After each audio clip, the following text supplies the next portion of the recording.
I keep doing this, people. You know, I come in and I say the first thing I have to do is press the unmute button, and then I forget to press it. That's senility setting in. Good evening, Chris. Thank you, LJ. Good evening. You probably saw my mouth moving, LJ, and nothing coming out of it. So I appreciate you telling me that. I did the same thing yesterday. You know, I don't know what's happening. I promised to press the first thing I'm going to do is press the button, and I come in and I don't press the button. Yeah, we just like I know. Yeah, that's sad actually. Lee Young, how you doing? How you doing? We're to talk football, people. This is the day after the debacle. The day after the debacle, and we have a lot of football to talk about. We're going to do a couple of things. One is we're going to. Should I say gonna or going to? We're going to listen to the press conference from the coach's press conference. Bless up Dean Fraser. Bless up Gan Starkin. Can we push the agenda to get here to play the 10? Yeah. Bless up Bessa's documentary. Before the game, see, I'm aging. No, I'm aged. It's not aging. That sounds futuristic. I don't know what's happening. Somehow I have no idea why that happened, though. I could have sworn that's the first thing I was going to do to come in the chat, and I haven't done so. And Lee Young says, I thought we didn't perform that bad. So we want to get all your perspective because I think the stats may bear you out, Lee Young, but what you have to understand now, it's the competition. I keep telling people there are levels to this thing. There are levels. So if we play this way against Panama, Costa Rica, Honduras, even El Salvador, we may walk away saying we were unlucky. But when you play at St. Vincent, which has a population of about 100,000 people, maybe a little bit more than that, and you're about 30 times their population, it's not the best look. Why? Tycoon's a cranky time for the coach to go. I know the perfect man for the job. Who is that? Who is that Tycoon?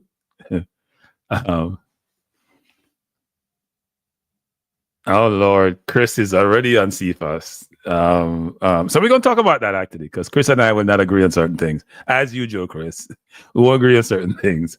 So we'll talk about that actually. It says, how about this cranky? We play down to them and they play like their lives depend on it. Yes, there's some credence to that. They did play. Oh, I have a guest who I thought forget that he's supposed to be my guest because he was in the chat. Oh, I have a guest. Good evening, Andre. How you doing? Good evening before the game, Andre. All the pseudonyms you have. By the way, people.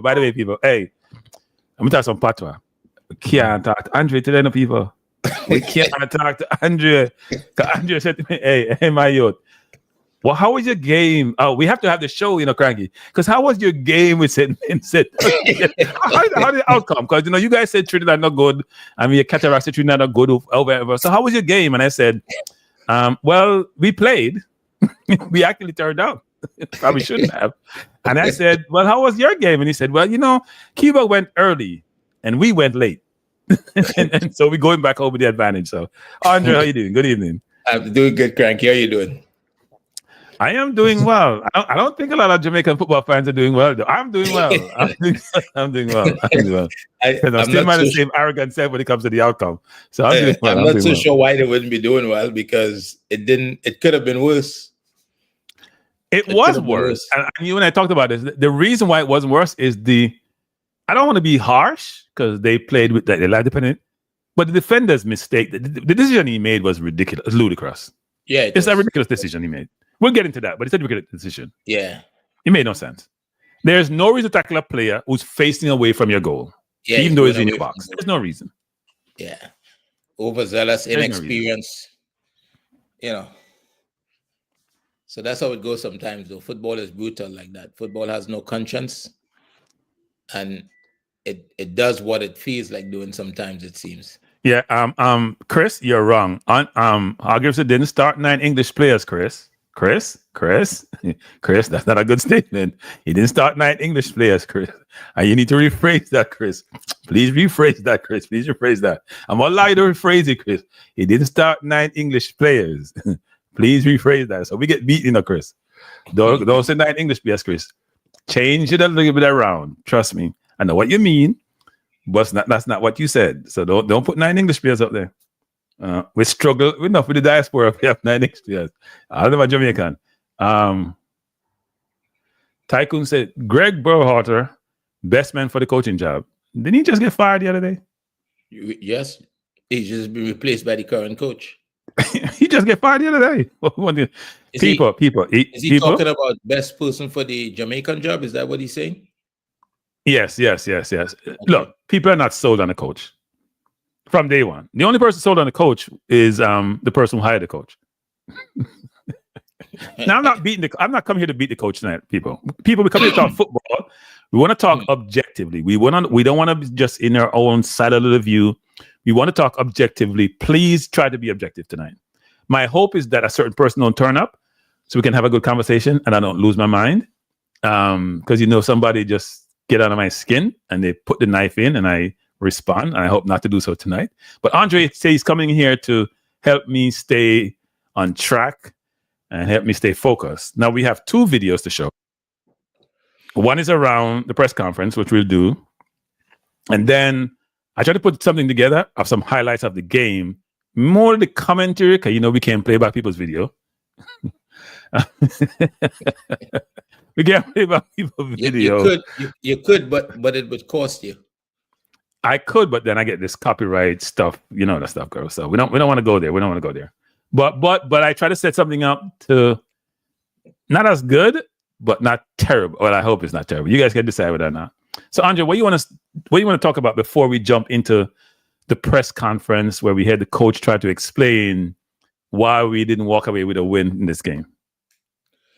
But you probably should go with that first. But we had what was it? 8 games last night or 7 games played last night. And we had a number of games. Yeah, we had a number of games. You know what? That's a great point you're making. We do have the Jamaican arrogance, I will say. We don't think about nobody else except ourselves. So what we probably should do is just talk, which is very interesting, the score from the game. So let me read them out. Great point, Andre. So in the first game at 4 o'clock yesterday, US time, 3 o'clock Jamaica time, Cuba played Trinidad. Cuba went up very early in the game in the first 10 minutes and scored. Trinidad came back and scored 2, and Trinidad won by 2-1. So Trinidad is halfway to their destination. 6 p.m. game. All these are Eastern time, people. Suriname played Martinique, won by 1-0. 2 decent teams, actually. Then at 7 o'clock, the Reggae Boyz played St Vincent the Grenadines. People are predicting 5 and 4 and also that number. Game tied at 1, and the Reggae Boyz got lucky, scored in the last kick of the game, basically. Then Bermuda played Honduras. Now Bermuda was up 2-0, and Honduras came back and won 5-3. It's kind of hard to give up 5 goals when you have 2-0 and all that. I don't know how that works.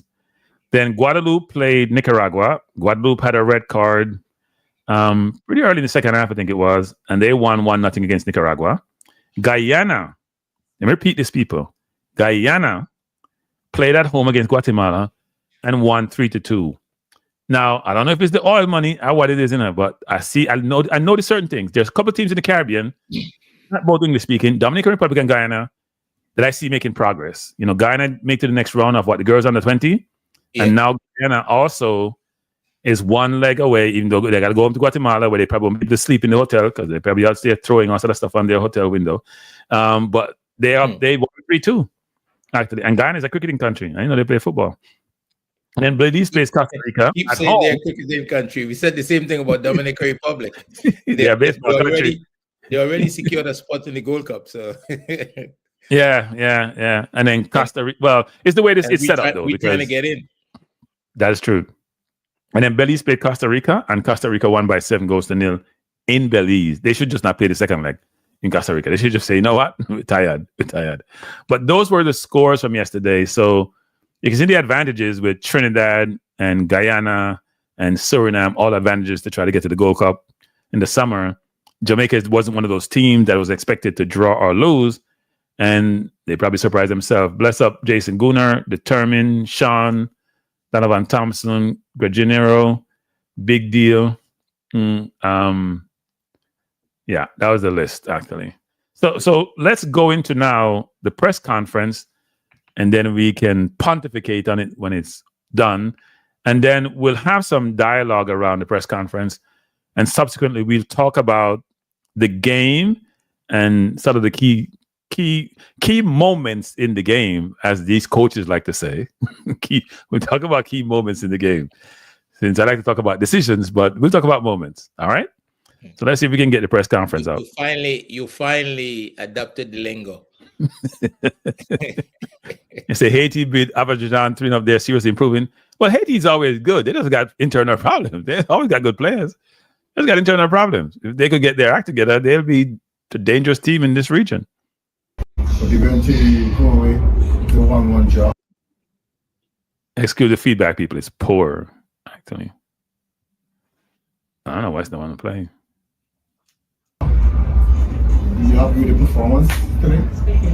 Sorry, did you Are say you happy with the performance today? Yeah, did you say we were on the losing side? You was on the losing side. I was on the Losing side. I was on the losing side. Yeah. Was it? I thought it was 1-1. It was 1-1. 1-1, It was 1-1. So Eventually not on the came losing away. side. No. No, you eventually came with the 1-1 draw. Yeah, so Yes, sir. Can you pose the question in time preference? Pose the question. Go ahead. What's the question? He's talking about the performance, coach. Yeah. Yeah. Yeah, I think we dominated the game. I think we had 75% possession. I think we created 15 opportunities, 6 on target. The goalkeeper played well, and I don't know how we didn't score. And we know that St Vincent, they work hard, they're organised. I said that before to everybody, players, don't be surprised. I don't think we were surprised, we started well. But, you know, they proved on transition that they're very effective. And so, yeah, one mistake, we concede. We should equalise before that. And what pleased me was we kept going. We talk about the subs making a difference, the finishers coming on, and they certainly did that. I think Cephas added a lot to us. Warner Brown running behind was a threat in the box, but some of the opportunities that we had on another day would have been 2 or 3 up before we conceded, and that's one of them games that you get. I said there's no easy game in the Caribbean, and this was not an easy game, and I think the players know that. That maybe, you know, we got away with that one. We got to make sure on Tuesday we don't allow the mistakes and the transitions where they're very dangerous. Coach, Go ahead, Gary. yeah, Gario Graham, JFF Live once again.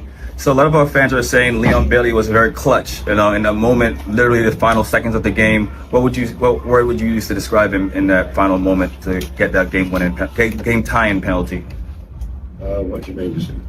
Like clutch, as in like final moments in a pressure situation, he delivered basically. What word would you use to describe him? In America, we say clutch, and some places they say clutch. Okay.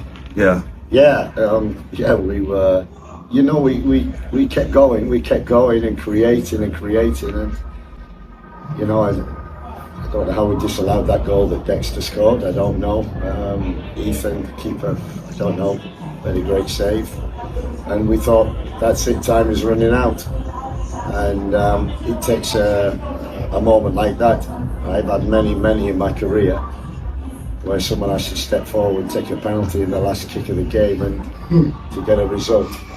And yeah, there was no one better than Leon to do that. It shows the bravery, but he's got that experience. He's in the quarterfinals of the Champions League. You know, he's got that persona. He took responsibility, and got the team out of a big hole. In 4 days' time, we have the reverse fixture. Are you going to change anything that you did here today, as opposed to? No, I think we will assess. We will assess. We have our thoughts, but we always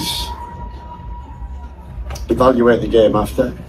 We always try to be not emotional about the scoreline. Try to live with reality, But we know, we told them before, and nobody believed us at St Vincent. I think, one defeat in 7, 1 defeat in 8 now. You know, great games against El Salvador, we know, well organised, well coached, and a threat on transition with their speed, creating 1 or 2 opportunities. So the players know, and we have to make sure that we don't fall into the trap. I think the intensity and the competitiveness of St Vincent was admirable. I thought they were really aggressive, and you know, we have to make sure that we are as well. Come the second leg and make sure we don't make the same mistakes. Any follow-up questions? Yeah, lastly for me, Coach, any message to the Jamaican supporters going back home? Anything you want to say to them to get ready to come back, to keep the energy high? Yeah, as I said, coming here was, I think, no one believed me, but I thought, I've watched a lot of St Vincent. This was going to be a difficult game. It proved that. And we had good spells by spells. We need to be better. We've said in there, we can be better, and we need to be better. And we need to make sure that, okay, we escaped here with a draw. We've got to make sure we get the result on Tuesday. So we need the supporters. Like St Vincent had the supporters tonight. We need them at Sabina on Tuesday to get the team going, cheer them forward, and make sure we get the result. Thank you very much.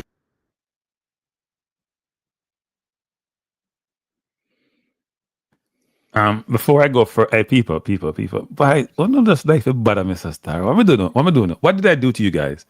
How, Andre, please explain this to me. We have 139 people in the chat. We have 48 likes, Andre. You think we should just close on the program, guy? We had I 48 likes, Andre. 48 of 100. People just forget to like. Oh, so I'm the problem. just I'm the remind problem. I'm the problem. Okay, how do I do it nicely, right? Could you please hit the like button, please, pretty please, please. I'd appreciate if you hit the like button, people. All right, let's keep going. I appreciate if you hit the like button. What are your thoughts on what the coach says?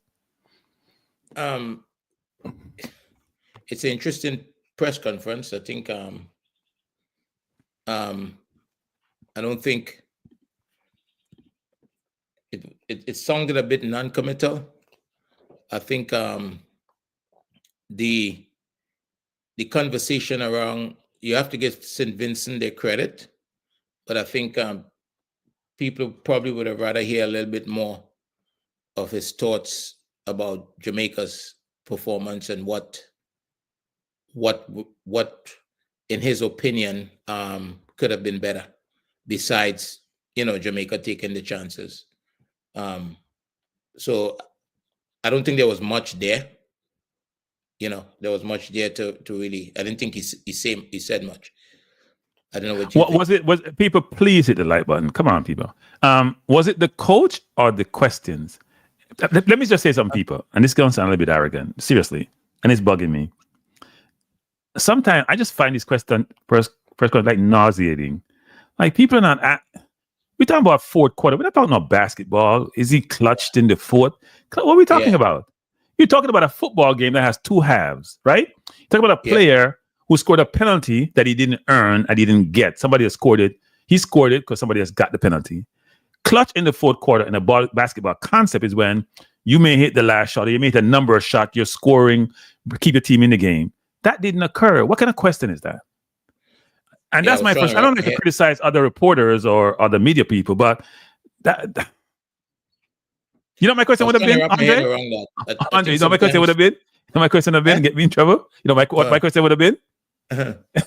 Given your performance against the U.S., where we got 4, given the local team struggled to beat a local Trinidad team, and in fact didn't really beat them because both games went both ways, right? Given the fact that we're struggling with lowly St. Vincent. We struggle period with Dominica, not under your regime. We struggle with Dominican Republic, right? We struggle with Honduras. We are trying to qualify for the World Cup, right? And we're going to have much tougher competition on the road with Costa Rica, with Haiti, with Revive Trinidad under York, with Honduras, who's all motivated. So how we position to get there, given these that's the question. You got to put the coach on the spot so he can answer these. That's the question. Because he's taking his ass and staying in England. So you hear me getting all upset now, people. Let me just drink some water. Sorry, people. I'm getting trying to stop. When he was rude enough not to answer my question, when I asked him for a reason, which is, what the hell are you doing? Watching, what do you call it? White Scout? You watch TV. Yeah. You don't got a game to watch the game. Because we know when you watch a game live, Andre, is different from watching on TV. Yeah, it's different. It's different. It's a different game. It's different. So you're saying you're watching White Scout 24/7. You're in England when you finish. You're not there surveying the players, watching them, talking to them, going to their games on a regular basis. And we're trying to get to the World Cup. Man. Yeah, I think it was interesting. Normally there's a phrase that is used when people refer to the EPL. And the phrase is there's no easy game in the EPL. It's an easy phrase. Is it? Yeah. Well, yeah. I mean, there are easy games in the EPL. Southampton. I learned now there's no easy games in the Caribbean. In the Caribbean of all places. Yeah. Not even CONCACAF. We're not talking about the upper edge of the CONCACAF now. Yeah. In the Caribbean period. Yeah. Now I know St Vincent is getting better, but come on, people. Here's the thing that was also better about that press conference when he said they came out with a lot of energy and a lot of fight. What were we doing? Where's our energy and fight? If that's the case, if that's how you're seeing as a differentiating factor, then aren't you supposed to be motivating them and pushing them to demonstrate the urgency that was needed in the game?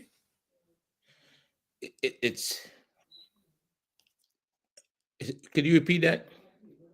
No, he said that they came up with a lot of energy and fight and the crowd motivated them, all that. I'm saying if you're the coach, isn't it your job to motivate your team to match their energy? I think the game lacked at least the intensity from the Jamaican side. When I watch a game and I keep asking myself, are they going to match the intensity of the opponent, right? And that's the first thing you want to do with any team. You want to match that intensity. But look, if we look at it, a lot of times, in my opinion, the conversations around the game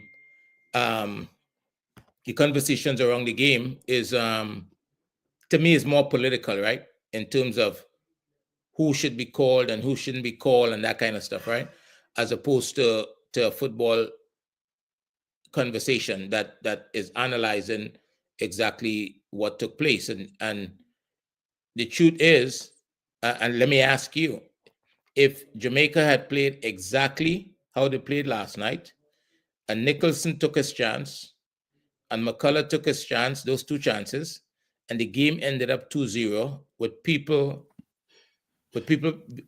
Jamaican fans be upset today? It's a good question. Before I answer that, people, we have 150 in the house. We only have 88 likes. We're trying to get over 100 likes, people. Please hit the like button. Your question is, if we had a positive outcome, if we won 2-0 or maybe even 2-1, would we be blaming the coach? But that's how sports is, right? When you have positive outcome, you get your flowers, and when you don't, you get beaten. But we've been asking these questions for a while now, Andre. This is not a situation where you're saying, what is your job? What are you doing your job to the best of your ability? But hold on before you go there. You go there. So you saying that's how sports is, right? But in a team, whether it's a club team or a national team, the one thing that players are asked to give to the game is effort, right? Maximum effort. From my perspective, the game gives everything to the players, and that's the one thing the game asks back for, to give effort, and that was missing last night. But in any team that you watch, one of the things that you look for clarity, right? You look for an identity, right? How do you identify an identity? You could quantify it as, you look for repetition of certain patterns throughout the course of the game. Do you feel like you're seeing that? I don't know what we talk about this on this channel forever. Not just me, in all YouTube space. We don't have a system of play. We don't have a style. We have no idea what we're doing, as far as I'm concerned. We're just going to go play some football, like a pickup side. We've been a pickup side. And Algerson was trying to put something in place. He was defensively solid. You could see it. Offensively, we were a challenge, but he was defensively solid. He didn't have the players to play offensively you'd like to play, right? You got to be able to keep the ball and move the ball and manage and be able to manage difficult situations when you're challenged and be comfortable in an uncomfortable environment. We don't have the players who do that, but at least he was defensively really solid and then try to make sure he create offense out of his defense. I don't know what this coach is doing. I can't tell what we're playing. Here's the thing, people. So if we're saying we're a better team than St. Vincent, let's say we are, right? Last night didn't really show that per se, even though, as he said, we have 75% possession. I couldn't even find the stats on SofaScore. I got to go check again. No, but if that's the case, why are you playing 2-6? Why are you playing 2-6? Why didn't you call an 8, like a Russell, for example? Why are you playing 2 6s? Why don't you play McGee then? You have him in the squad. What you have him there for? And play Aiden in the 6, McGee in the 10, and play Bobby Reed in the 8. Why are you playing 2 6s? Because football have something that you cannot account for. Jamaica put a starting 11 on the pitch last night that the value of that team was $69 million, right? The St. Vincent team, they didn't even get to $500,000, okay? But yet they perform in a very credible way, right? And that's the part of football that I know that we believe that pedigree should get the job done, but that's not always the case, as we saw last night. And we've got to be careful. We got to be careful that that little thing that we can't control, right? Because those guys were committed last night. St. Vincent was committed, right? They fought for every ball, okay? They worked hard. I mean, what the defender did in the end was quite, I don't know how. Madness, I call it. Madness. Yeah, it was madness. Madness. And I think that Jamaica didn't match that. And that's the first thing that I think needs to happen in a football match. You need to match the intensity of the other team. I don't care what your quality is, because if you don't match it, they're going to win the first balls, they're going to win the second balls. And with 75% possession, it's difficult. We also have to consider that it's difficult. And they didn't really sit in.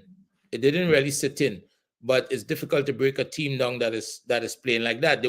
I saw the coach calling them up the pitch last night to try to get, after a while in the game, because they got confident, right? The expectation is that Jamaica would put them away, but we have to always cater for the fact that football throws you a curveball ever so often. But I think the performance last night, if the chances were taken, we'd be having a different conversation. I agree. I mean, Chris has a question for you. I don't want that question. It's not a question. I'm not understanding what he's asking. He says, Andre, Dixon can't make the Art Charlton bench and got a call up, but Anderson, who plays every week for Charlton, can't get a call up. He said he even played today because remember the coach says he called up Russell and Anderson, but their club decided not to release them. And the coach is not being fully transparent, people, and that's unfair to the players. Because what the coach has done is create an environment now where the players don't want to turn up because they have game for their clubs. You have to call the players in a certain timeline, as the club won't release them because they're in League One. They're not Championship or they're not Premier League. They won't release. And even if they were, you got to call them within a certain period of time, right? They didn't call them up timely. So the club said we have games and we're looking for playoff. We can't release them, which is their right. So to Chris' statement, question.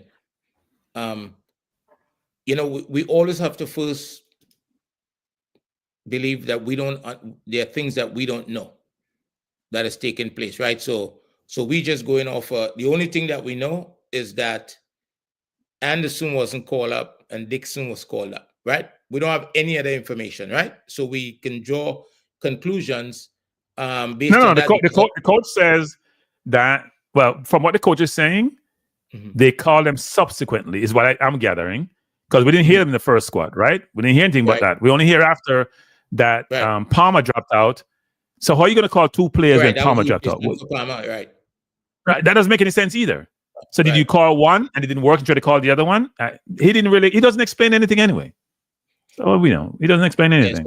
So I don't know if Chris expect me to answer that. No, what he's basically saying is that, and I understand what Chris is saying, which is this. How could one player before? No. He's talking about it. No. Yes, he's saying, look, Yeah, before we have two Palmer players at one club, right? was omitted. One Right, can't yeah. get on the bench and one is starting and playing. Right, They play different positions. right, yeah. And he's saying, well, how can one get called up and the other one don't when they seem to be at different level? That's what he's saying. So sometimes when a coach is selecting a team, what is the criteria for picking a national team? In your opinion? What, in my opinion, what is the criteria? What should be the coach has to select the players that fit his or her system and think merit being called up. Now, in almost every country, frankly, I don't know every country, but most countries, even England the other day, there are 3 or 4 players you can see where people challenge whether or not they should be in the national team at the expense of somebody else. Rashford, Henderson, what's his name that plays center half for Newcastle? There's like 4 players also people are like, why are they here? Why don't you call this one instead? So you're going to have that. Right? You're going to have that. You're going to have that in every team. I'm sure Trinidad has that, which is what you call A versus B. Right. Yeah. I mean, everybody's going to have their opinion, but you would want to, number one, you would want to know the players are at the club and performing, and number 2, whether or not the player could do what the coach needs, right? Could play the role that the coach want them to play. So sometimes, so does he fit what the coach is trying to accomplish, right? Yeah. Right. And then there's some of the other things that's taking place. So you look at, I know people look at a lot of English football, so we're going to use that. When you look at somebody like Marcus Rashford, right? The coach give an explanation why he called Marcus, but Marcus, over the past 6 months or so, he haven't really played football at the level that people would have liked to see him to not question a call up to the national team. But the coach see him as someone that would be part of his future plans, and he started to be more like people know him since he went to Aston Villa. So that's one that I think the explanation that comes with those quote unquote suspicious call-ups, I think an explanation helps the fan understand a little bit of what's taking place.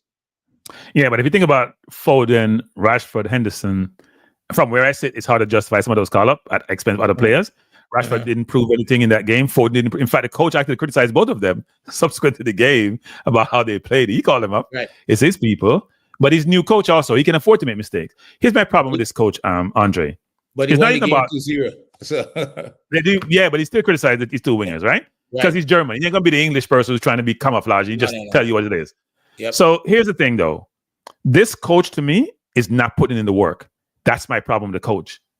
He's not putting in the work, Andre. Right. So Tuchel said he went and watched 25 games and he just joined up since January, February. 25 games. He's at the St. James's Park at the center, doing things. This coach can't point to anything he's doing. He go to Jamaica a couple of weeks or a week before international window. What the hell is he doing? We don't know what he's doing. He's getting paid. Well, maybe he could, but he choose not to be transparent, right? Because no, you can't. You can't be transparent about something that you don't have anything to be transparent about. Well, we don't know. We don't know. I have never seen him at a game or heard him going to a game. Somebody of that caliber, if they show up at a football match in the UK, the cameraman will find them, right? Of course. We saw Pochettino's assistant at Crystal Palace. Not Pochettino. His assistant they're showing you. Him at Crystal Palace. We see him at Bournemouth when Adams is playing, because Adams had been injured for a while. They're going around watching their players. We don't see him there at Aston Villa watching Bailey. We don't see him in Marseille watching Greenwood. We don't see him at Watford watching Anderson. We don't see him anywhere. So you and I have talked, and I think we're in agreement about Cephas. I believe if I have that squad of players, Cephas starts in my team. I'm gonna, and I want people to listen to me carefully, right? You're gonna get some beating, right? Especially with Chris Smith. I knew that. Chris gonna beat you. But this one in particular, he would latch on to, but he needs to listen carefully. Cephas, in my mind, reminds me, right, of Vinicius Jr. I am not saying, Chris, that he is at the same level as Vinicius Jr. But what I'm saying is he's direct. When he picks the ball up, his first touch puts the defender on his back foot, right? he's comfortable running at people. Last night he was on for, how long was he on for? For 22 minutes last night, and he had 18 touches of the ball, and he was very aggressive. Okay, Brong was on for 9 minutes. He had 11 touches. That was aggressive as well. He won the PK. So based on last night, do you think, because I know a lot, and you and a lot of people on in this space, as I said earlier, think that the players that are pedigreed, so to speak, and the ones should represent the national team. Do you think that Cephas and Brong last night put a little kink in that argument and put the what the local people is asking for, that might be, they might have an argument? I don't know. I'm just asking the question. So before I say that, I'm saying people, it's what time is it, Andre? It's 8:07. 8:07. I have 200 people in the chat. I have 100 likes. People. It's not that hard. Trust me.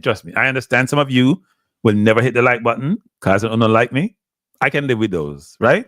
But so much of you can't dislike me if you not hit the like button. So people, please hit the like button. All right, so we can continue. Please hit the like button. 200 people, not 100 like. Come on, people, do better. So let me say BM, this. BM is which, I'm agnostic to any player play. If it's all local players good enough, they play. That's me. I'm about meritocracy. I'm not DEI here. Right. Except when it comes to other things, I'm not DEI. I'm about meritocracy. So if you're good enough, you play. You've heard me talk about King, and even though he didn't do well last night, I like King game, but last night he was very disappointing. But it's one game. I am a big Cephas proponent. Let me tell you something, Andre. And that's why Arsenal beat Sterling. Because what he used to do is pick the ball up and say, let's go for a race. Right. Okay? That's why I like Doku too. Obviously, Doku and Cephas and those players have to do a better job in the final third. Right. But Cephas came on the field and the defense felt pressure. Think about when Gray gets the ball, he stops it, he looks left, he looks right, he slows the place down. The defense doesn't have to move. And what exacerbated the situation was Nicholson wasn't moving. So Gray picked the ball up. Nicholson should go down the wing and Gray can go inside. Or he move inside, he doesn't shift the defense at all. So then Gray have to go back to Bell. We have seen that for the entire game, right? No different on the other side, by the way, even though Lambakizi overlap more and can get some balls in. So at the end of the day, Cephas has to play. And the coach actually said that, he basically said that. The coach is predictable. Because you and I talk about this, Andre, about we know what his team is going to be given some of the things that he hinted at when he speaks. The only player we didn't really pick up on him was McCullough, but all the other players we understood. But Cephas to me has to play. When he picks the ball up, it's like, I don't care where you are. If you're 5 yards off me, I'm going to push it and we're going to go for a race. I'm going to get there before you. Right. And even the goal the penalty that was gotten, he's the one who went down the wing, and crossed the ball in. Brown did a great job of falling and recovering. Yep. So, as we get to that, Andre, we should walk through the tape, Andre. We should walk through the tape. Let's walk through the tape. And look, Gunners is saying something here, and that's so truthful. I think I know what he's trying to say here with this. Look, a group of people must start the game, and you're going to have people to finish the game, right? That's why you have a roster of how many people, whether it's 23 or 26, or whatever the case may be. So everybody can start. But I think Cephas, in my opinion, based on how direct he is and how effective he has been when I watch him, right, is a player that I would want in my team because he's willing to push defenders. Look, it's very difficult to run backward, right? I don't know if you ever run before, Cranky, but running forward. No, I don't run. I'm not in the running business. So I think I would like to see him come off the left side. Look, either Gray or Bailey has to sit. That's my view. One of them has to sit. The two of them not doing anything nowadays. They're taking up space. I don't care what their pedigrees. They're taking up space. I prefer start Dixon and Cephas versus Bailey and Gray. Taking up space. Sorry. Not creating anything. Gray had a good shot last night. Bailey had a good pass to Hayden. But it's too infrequent in terms of what they do. Andre, let's walk through this tape. I try to put something together, Andre. Let's see if it works. Let's say I embarrass myself. Let's see if it works. We can walk through it. And we stop it as we go along. All right? Let's see if we do this. Host to the Reggae Boyz. of Jamaica of your screen. The referee blows the whistle, and this Gold Cup prelim first leg is underway. By the way, people, let me just say this. Not everything lined up really well, right? I was rushing to do this. That's why I pushed back the time to 7:30 to get this done. So it won't line up exactly, but just bear with me on this. But here comes Jamaica in transition here. Leon Bailey plays it back through, and Nicholson is thwarted. Brilliant save by Christopher. Now, this was the first chance of the game. Nicholson had the ball, play out to Bailey. Bailey played it back to him. He got in the box. He had options. I think he tried to push it around the keeper to the left, and the keeper blocked it. But he had options. Your thoughts?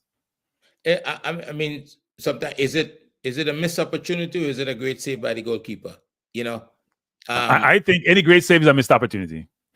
But you know, unless it was like a shot from outside the box, credit to, right? Because their goalkeeper was good last night. Now he was good, but I'm just saying, if you're on the 8-yard line, and you're put through on goal, it's a missed opportunity. Even though it may be a great save. Both can be right, actually. Both can be right. I think you need that to decide a different look, and if he pulled it to his right, would he have gotten around the keeper, right? If he went to the right instead of trying to strap, right? Might have been moved it to the right and put it away. He might do that on Tuesday. You know what I mean? He might do that on Tuesday in the same. And he's probably out of form too. He hasn't played a ton of football. He played some in Mexican League now, but he's been on the form. And his movement wasn't that good either. And not this is a throw-in, people. This is a throw-in. Pinnock throw. Oh, it's up for grabs. And it's a miss inside the penalty area. Again. Oh, Bailey's dispossessed here. But people, you know what? We should rewind. People, we missed this. People, you go back. People, we go back, people. We go back. Hey, look, people, look where he is. Look where he is. That's Makala. Look where he is, people. That's hard to miss. Look at the goal right here. It's hard to get the ball all the way over here. You know, I can't even get over there so far. Can't even put the most over there. Do you know it's why hard, he missed? people? Huh? Do you know why he missed potentially? He's rushing the shot. Hey, he went for power. Yeah, he went for power too, but he's rushing the shot, right? He's trying to snap kick quick. Yeah, he has to score that. He has to hit the target. It's a score. He has to hit the target. To just pass it in the back of the net, but you know, it's football is it's a game of mistakes, right? And he's got to put that away. But you know, he's the one who scored against Trinidad too, but he has strength for Trinidad, not for St Vincent. But anyway, let's keep going. You know, inside the penalty area again. Oh, Bailey's dispossessed here, and is the flag going to go up? Yes, it is. Stewart a little early. Blake saves it anyway, but it was all a moot point. That was the first hint of danger, right? Weaving upfield, he was barely offside. See, he would have been in on goal. As soon as the ball was played through, but he's beaten to it by Jazzy Barnum-Bob, but it allows St Vincent and the Grenadines to bring it up the other end here. They get a shot away, and Blake makes the save. He was well onside this time, beat the back line, could not beat Blake. And it's a... So this was the first real chance, people. And you guys are telling me there's a theme, and Andre and I talk about it, there's a theme occur with our team. Okay, and this game just emphasized that. Most of the chances, whichever team we play, whatever game we play, seem to come from the right side. Why is that? I do not understand. Most of the chances come from the right side of the field, right? Now, it can't just be the right back's fault, because we run away every right back we get. We run them away, fight them, we complain. But why is every chance coming from most teams' right side, left side dominant? Why is that? Because last night, there was nothing come from the right side, from the left side, Everything come on the right side. None come from Barry's left side. No chance created from that side of the field. Everything came from the other side of the field. I don't understand. Andre, any perspective on that? I think when you watch the top teams play, you have people doubling up, right? So all the forwards work backward. All the forwards work and go support the outside back. It's a must in the game today, because if that's not happening, he's been exposed to 1v1 situations or potentially 2v1 situations if the wing back on his side, the opponent wing back, is getting forward. I wonder if though we sorry to cut you, Andre. I wonder if this, because I'm trying to think about how they set up. It seems a lot of times maybe the right back goes further field than the left back. So does Lambakisa or whoever or Dwight Brown, everybody play there, do they go further the field than Amari Bell does, for example?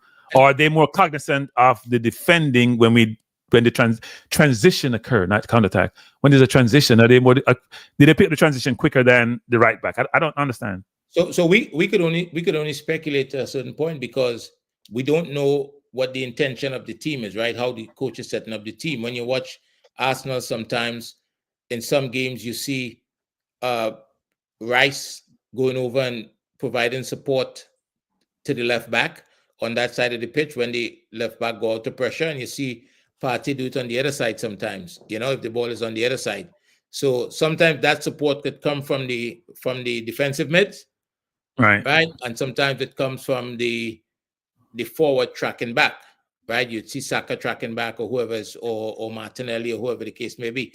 So, but we don't know who has the responsibility to help the outside back in this team. Yeah. Somebody said, why don't you play the video replay and use an embedded watermark? I don't. Let me tell you something, Lee Young. I've done a lot of research on this about fair use and all this other stuff. It's also mixed up. And I tried this thing once and I got slapped for copyright. I don't want to get slapped again. I think I played one from La Liga. I think I've got slapped twice, actually. So I don't want to get slapped again. But that's why I stay away from it.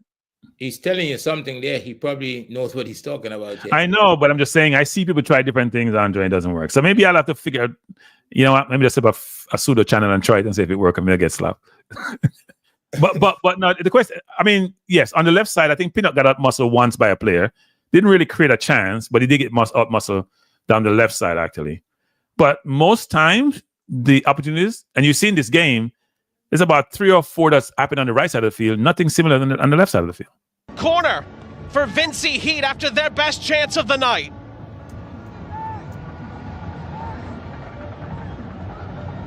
And what a chance. Here's Olex Anderson. Oh, gorgeous back heel. Here's the shot. Oh, just wide. So it's again on the right side. This is the ball where Anderson was menace all night. Picked the ball up, back heel behind the defense, forward run on, try to go far post, and he missed. Right? So you can see they were getting to the game and breaking us down.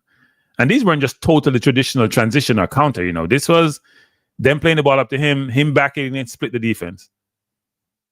Yeah, I think the lack of intensity was working in their favor. Yeah. Yeah. How close was that? Absolutely sublime build-up play. Anderson trying to get it back to him by Lambakisa, but it was cut out. And that's the end of the half here in St Vincent and the Grenadines. Well, for a vast majority of the half, Jamaica had the better of it. I think that's fair to say. For the second half, it'll be Jamaica getting the second half started, and they'll be going from left to right in the second 45 minutes. Time and space to run into here. Damari Gray cuts it onto his right boot, where it's very dangerous, and the shot is saved by Christopher. Brilliant save. Bailey back across, it's Isaac Hayden, it's saved again. He thwarts Gray. So I think on this sequence, this way Gray cut in from the right, he shot the keeper save, came out to Bailey, he cut it back to Hayden. I think Hayden has to do better.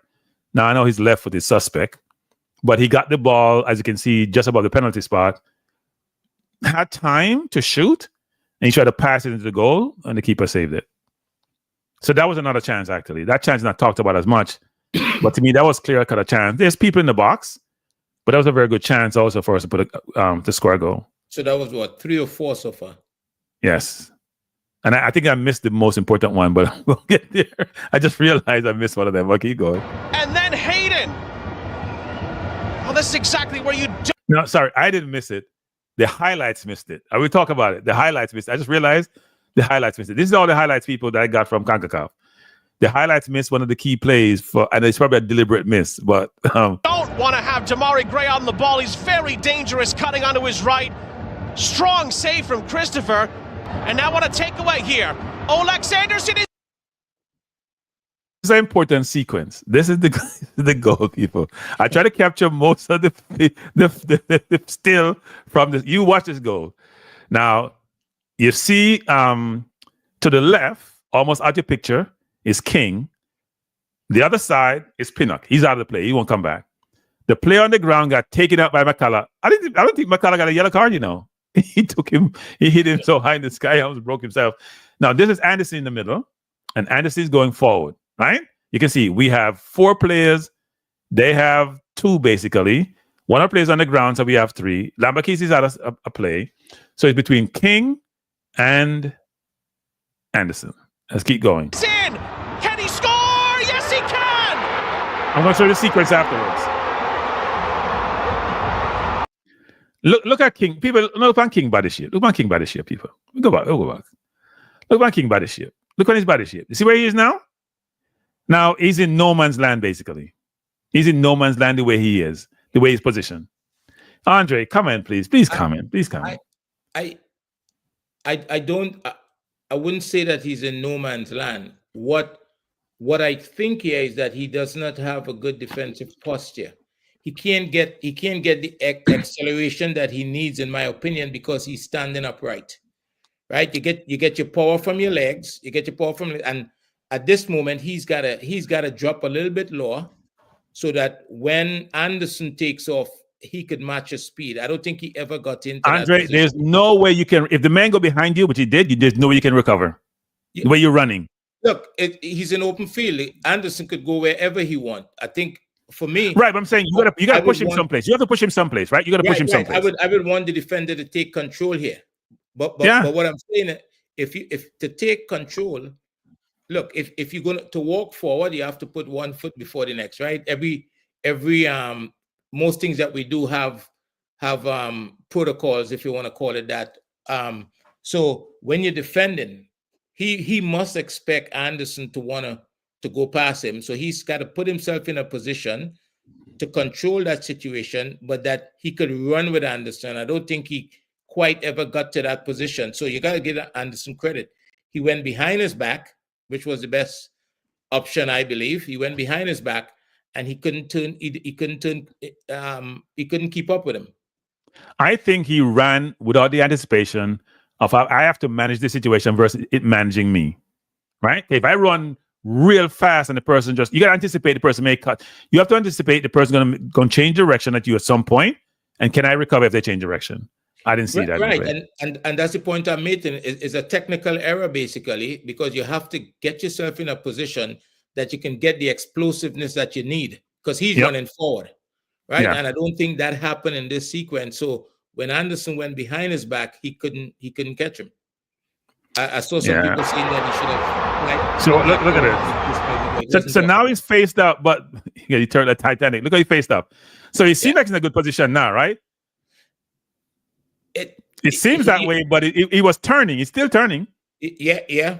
He's still turning. By the time he turned, Anderson was gone. Once again, Olex Anderson is the man for St Vincent and the Grenadines. You see how straight up he was? Yeah. As Anderson got closer to him, he was standing straight, and it's very difficult to get the explosiveness that you need. Yeah. He gives them the lead against. Well, let me just say this, people, because you got to be fair. It was McCullough's error. And the problem I had with the error was it was a simple ball to control. This wasn't somebody blast a pass to you, The ball didn't really come in the air, at your chest or your lower abdomen. It was a simple pass to control. His first touch was so bad that a player came from the left side and picked that ball up, so he cleared the player, and the ball went to Anderson. It was a horrible touch. What one stop driver says, you like his calmness. He thought he was very calm there.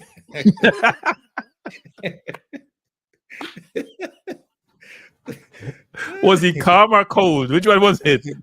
He was cold to me. Yeah, I love his calmness, but he was like the Titanic turning. As Andre said, he had no balance, right? He's straight up. So when the man turned, he can't recover. It was bad. It's really bad. I think at the end of the day, but McCullough has to take most of the blame, because here's what's happening, Andre. So my 2 center halves split, right? They go wide.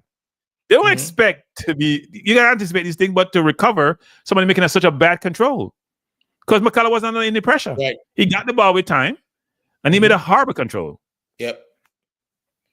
He Jamaica Let's finish the rest of this. in the Gold Cup prelims. And with 25 minutes to play on the counter-attack, and now they need a goal themselves. By the way, when you hear the highlights, the crowd is going wild in the background, actually.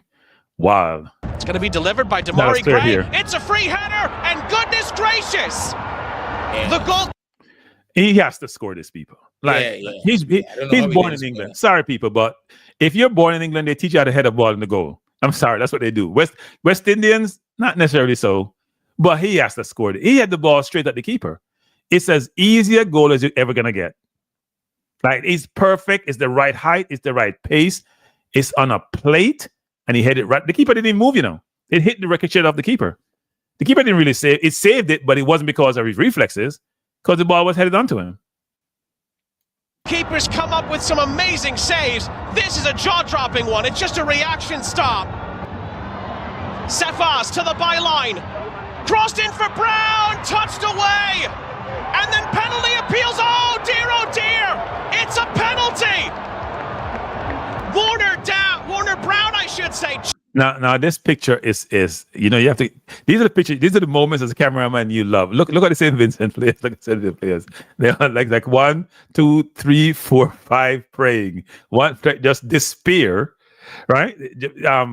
Dixon's the only one seem happy for Jamaica. Dixon is like beside himself happy. This is Dixon right in the middle there. But look at the St Vincent players. Even the one who made a tackle. I have no idea what he made a tackle. It's crazy. Yeah, that's a moment of madness. Yeah, it's Shot madness. down in the penalty area, and the referee's given it. Brown never gives up on it. Oh, and the challenge comes in.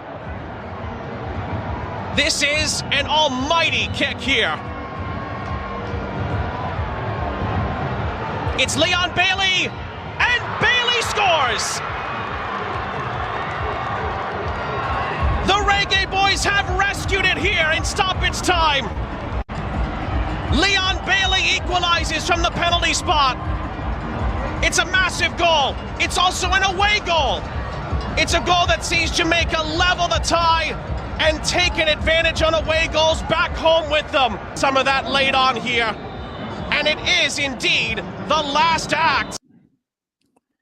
Well, people, we had to get out of jail card, it appears, because if you're down 1-0 and you haven't scored an away goal, away goal scored double, that could be a little bit challenging. Now, all Jamaica has to do is beat St Vincent, or, they have to beat them, because if it's 1-1, it came for the draw. If it's 2-2, in fact, if it's 2-2, Jamaica gets knocked out. If St Vincent score 2 goals and we score 2 goals, we're out. So we have to beat them, basically. For clarity, if it's 0-0, we win. Right, but for clarity, you are happy with the 1-1 last night, right? Hell no. What are you talking about? Hold on a minute. I am not happy with the 1-1. It's either 1-1 or 1-0, St. Vincent. No, it's not. It could be 5-0. No, it's no, 1-1. No, don't say that. It's not 1-1. Oh no, there's no such thing. Because you're only thinking about the last play of the game. You're thinking about it should be, the game should have been like 4-3 Jamaica. Let's be realistic. That's your fantasy, right? No, you should no. Okay. Let's go back to the goals. Nicholson missed a clear goal. McCullough missed a clear goal. Wait. To me, Hayden missed a 3/4 chance, and Pinnock goal was ridiculous. And by the way, the one thing the highlights didn't have was Lembakiza scoring and not getting the goal, which was ridiculous. You know what you just said? Yes. You call 4 players' name. Yes. Right, and the second word that was consistent is all of them. Pinnock missed a chance. McKellar missed a chance. Right? They missed baby goals. People. No, let me say this, people. No, we scored a goal and didn't get the goal. We scored a goal and didn't get the goal. That was a goal, right? Yeah. That was a goal. The officiating team, people. That was a there are levels. There are levels in life, and people can don't try experiment in my game. Do not try experiment when I'm playing for competition. That officiating team not ready. But it's not because they're all women, they're not ready. They're not ready. Can't keep up with the pace of the game. They don't know what is a yellow card from the red card. St. Vincent was very aggressive and they don't get one yellow card. Okay, 2 foot tackling Lambakisa, 2 foot tackling Pitt and Hayden, nothing given. Nothing. So let me clear this up. Because J. Russell is not they're not following the conversation. Before a ball was kicked, I agree that Jamaica should have beaten. Jamaica was favored to beat St. Vincent and should have beaten St. Vincent, but Jamaica didn't take their chances last night, and St. Vincent went up 1-0. So I think to get a goal like that late in the game, in the 8th minute of added time, all I'm saying to Cranky is that he should be happy with that, because the alternative would have been 1-0. No, so I look at the game in this holistic game. I'm not looking at the last minute of the game. Yeah, yes, if one was to say you got out a jail card because you got the one goal at the last kick of the game with a rush of blood in the St. Vincent, yes. But overall, if you look at the run of play, possession time, opportunities created, Jamaica was a better team. But we're talking about St. Vincent, people. We're not talking about Panama. We're not talking about Costa Rica. We're not talking about Guatemala. We're not talking about El Salvador. We're not talking about Nicaragua. We're not talking about Haiti. We're not even talking about Trinidad. We're talking about St. Vincent with about 2 people in the population. 2.5 people. Keep beating Trinidad. 2.5 people in the population. We can't beat them. Look, I don't know that Trinidad didn't have. Let me take a look and see. Trinidad didn't have 75% possession last night. Trinidad were down early, and Trinidad played a better team. They played a better team. I know the coach said about St. Vincent. They have not lost. They only lost 1 in 7, and they were tough against El Salvador. That's all good, but we have a bunch of pros on our team. As Andre said, what's their ranking? 170 something? What's their ranking? Yeah, 195 coaches in the world. 170 something? I think it's over 140 something or something like that. Yeah. Look, they have some decent players, but they're not. Jamaica's a better team. Jamaica is a better team, but you know what? This is the funny thing about football. If it was a given that Jamaica should and would win the game, then we don't need to play the game, right? The game has to be played because anything could happen. Yeah. Here's my thing. If a coach don't know his players, because let me say this again, people, and I'm not pulling any punches. He doesn't know his team because he's not putting the work. You hear when he's talking about Andre? That the game, the one thing you have to put in is effort, right? Yeah, right. You got to put in effort. Not just effort, maximum effort. Maximum, but the coach ain't putting up minimum. He ain't giving minimum effort. He's not even giving minimum effort. He's not giving no effort at all. And we ask him questions, he talk about, well, I do the same thing that Tuchel does. No, you don't. Your ass is on your ass in England, sitting down, not doing a goddamn thing. Talking about you put in no effort. You're taking us for a joke, and you and the person who hired you, both of you should get let go. It's a joke thing. Both of you should go. Killing Jamaica's football.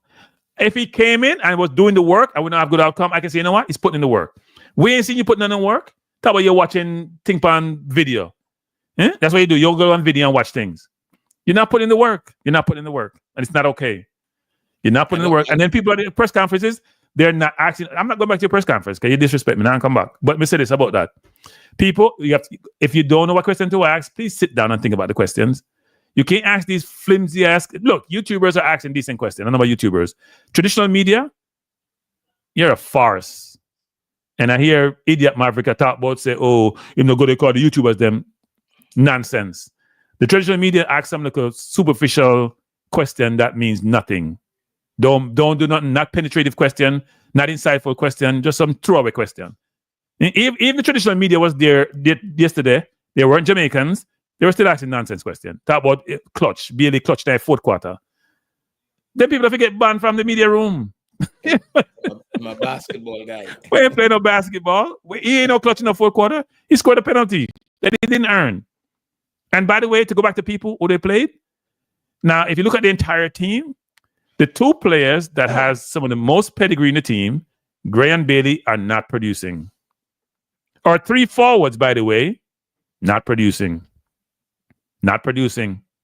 But, and you go back to what I was saying earlier about pedigree, right? But Cephas looked like he wants to produce. Yeah, well, he came on and he only got 20-something minutes. and he looked like he was out there just roasting people, creating havoc. He got 22 minutes and he had 18 touches on the ball. Andre, if I was a coach, Andre, you know what a coach, what I would do? I would give Cephas the ball and says, look, center forward, you be in the box, try to get to the front post sometimes, or stay the 18. Your winger, you come to the edge of the box, and somebody's going the other edge of their box. Because Cephas, don't even look. When you go to the wing, just cut it back. I think we're getting a call. Good night. Hello? Cranky, good night. Andre, good night. You're low. Go again. We're hearing you. Can you hear me? I thought something's wrong here. Yeah, wait, hold up. Let me just turn this up. Can you hear? Yeah, we can hear you now. Go ahead. Okay, good night, Cranky. Good night, Andre. Good night, sir. Okay, and I see Trini doing their thing. Congratulations on that big win. That's huge for Trinidad to pull that off. Yeah. Cranky. So this is determined, by the way, as far as our performance, right?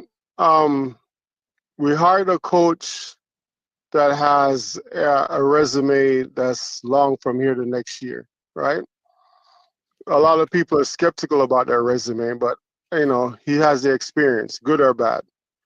For us to select a team like that, and this is not the first time, it's a pattern. If you look at Jamaica national team, and I always sit here and I wonder, for me, if I have a license and I have all the experience, why would I select a team like that as a top tier coach? This is what we need to ask ourselves. It's obviously something is wrong, right? And then who would you have replaced in the team? Who would you have not started? Who would I have not started? Yeah. First, I would have got the best of the best, and this is where we always go. This is where we go wrong when it comes to. It's something that's in our DNA as Jamaicans, right? I only can speak for my country because I'm a Jamaican, right? We're very stubborn people, right? In order for us, for us to bring out that competition in us, we need like iron sharpen iron. We need that competition. We need that competitiveness, right? And we have a bunch of players that's just taking this thing like a walk in the park. Like, you know, I'm going to start. It doesn't matter. Nobody's there that can take my position. Is that all the players or some players? I'll say probably out of the quote unquote, the starters that's there, I'll say probably about the ones that usually start, I'll say 7 of them think that they should start all the time. This is what I'm getting based on the demeanor when I see them out on the field. Let me ask the caller. When you say if you had an A license, you would not select a team like that. What's wrong with the team in your opinion? What's wrong with who was selected? I think the team is not balanced from a competitive standpoint. It's just like me with my business. If I'm going to hire a driver, right, I'm going to look at a driver record, right? And if this driver has 2 tickets within, as far as accidents, within the past 2 to 3 years, I'm not going to hire him. I want the best of the best driving for me, right? What determines the best of the best, in your opinion? For me, what determines the best of the best is the league that you're playing in, and then you look at as far as your stats of what you're doing in the league. And if you look at how we do our selection, right? If this coach was watching the football, and if we had a proper scout that was watching the football, there's no way we would have selected this kid that played in the midfield. Cranky, help me out. He has Makala? No. Anderson? No. Which kid? Lambakisa plays right back. We don't have any dreads out there. No, not Lambakisa. He plays in the midfield. He just got off an injury from his club, right? But we still selected him. You talking about Casey Palmer? You talking about Palmer? Palmer, exactly. Okay. if I was watching the football and I'm making the selection, there's no way I would go for Casey Palmer when I know that he just got off for injury and he probably didn't even play 1 or 2 games fully, right? That's asinine. That's crazy. So that proves to me that we're not, something is wrong. Is either the federation don't have the money to have a proper scout, or the coach is just not paying attention. I don't know what's wrong. So we have to be careful, right? Because that's what I call the political argument. Who should come and who shouldn't come. At the end of the day, Jamaica put a starting 11 on the pitch last night that was valued at $69 million. 69 million versus a group that was valued at 400,000. And who is responsible? Who's responsible for the ambition of the players, the desire of the players, the commitment, okay, the intensity, that who's responsible for that? I think the players have to take some responsibility. Yes, the coach have to set the team up to be successful, but the players have to take some responsibility last night. But that's what I'm saying, Andre. But that's what I'm saying. Yeah, the players do have to take a sense of responsibility. I agree. But what I'm saying is, if you look at the pattern of our national team, I just think these players are not being pushed to the level that they need to be pushed based on the competition that's in the camp. Some of these players just think that they just deserve to start. Well, as long as you call me in, I'm going to start. The competition is not there. How do you explain Brown's performance last night and Cephas, for example? How do you explain that? Cephas, he's a show for me. Hold on before you answer. You got to think about this answer now, because this is there's a pothole here, and I don't want you to walk into it necessarily. How do you explain that? What motivates? Because, okay, let me put it this way: there's a lot of conversations that take place, right? There was one recently with an interview with this coach, the Mount Pleasant coach, okay, and people kind of get bent out of the shape for some of the things that he was saying. Cranky often talk about the people on the island that want to see more local players and JPL players, whether or not they're good enough, right? And these are two guys that coming out from that space, right? And one of the arguments that's being made is that they play the game with a lot more passion, right? I'm just sharing what we're hearing in the space. Okay, I'm not saying whether or not they should play before a pedigree player that plays in Europe in a bigger league. I'm not making those determination, right? But the argument is out there. And last night, what we saw is guys that come out from that space, put in a shift that was second to none and was responsible for the point that Jamaica left with last night. So how do you explain that? Well, my thing is this: when you look at a Tupper Whitmore and you look at a Alan Skillcole, these guys that think that the local players should I know that, Jam. Yeah, should be like included in the team and starting also. I think these guys are stuck with 98, the nostalgicness of 98, right? And that's okay. They can be stuck with it. But the thing is this: you have to look at these guys. Let's look at 98 local team compared to the present.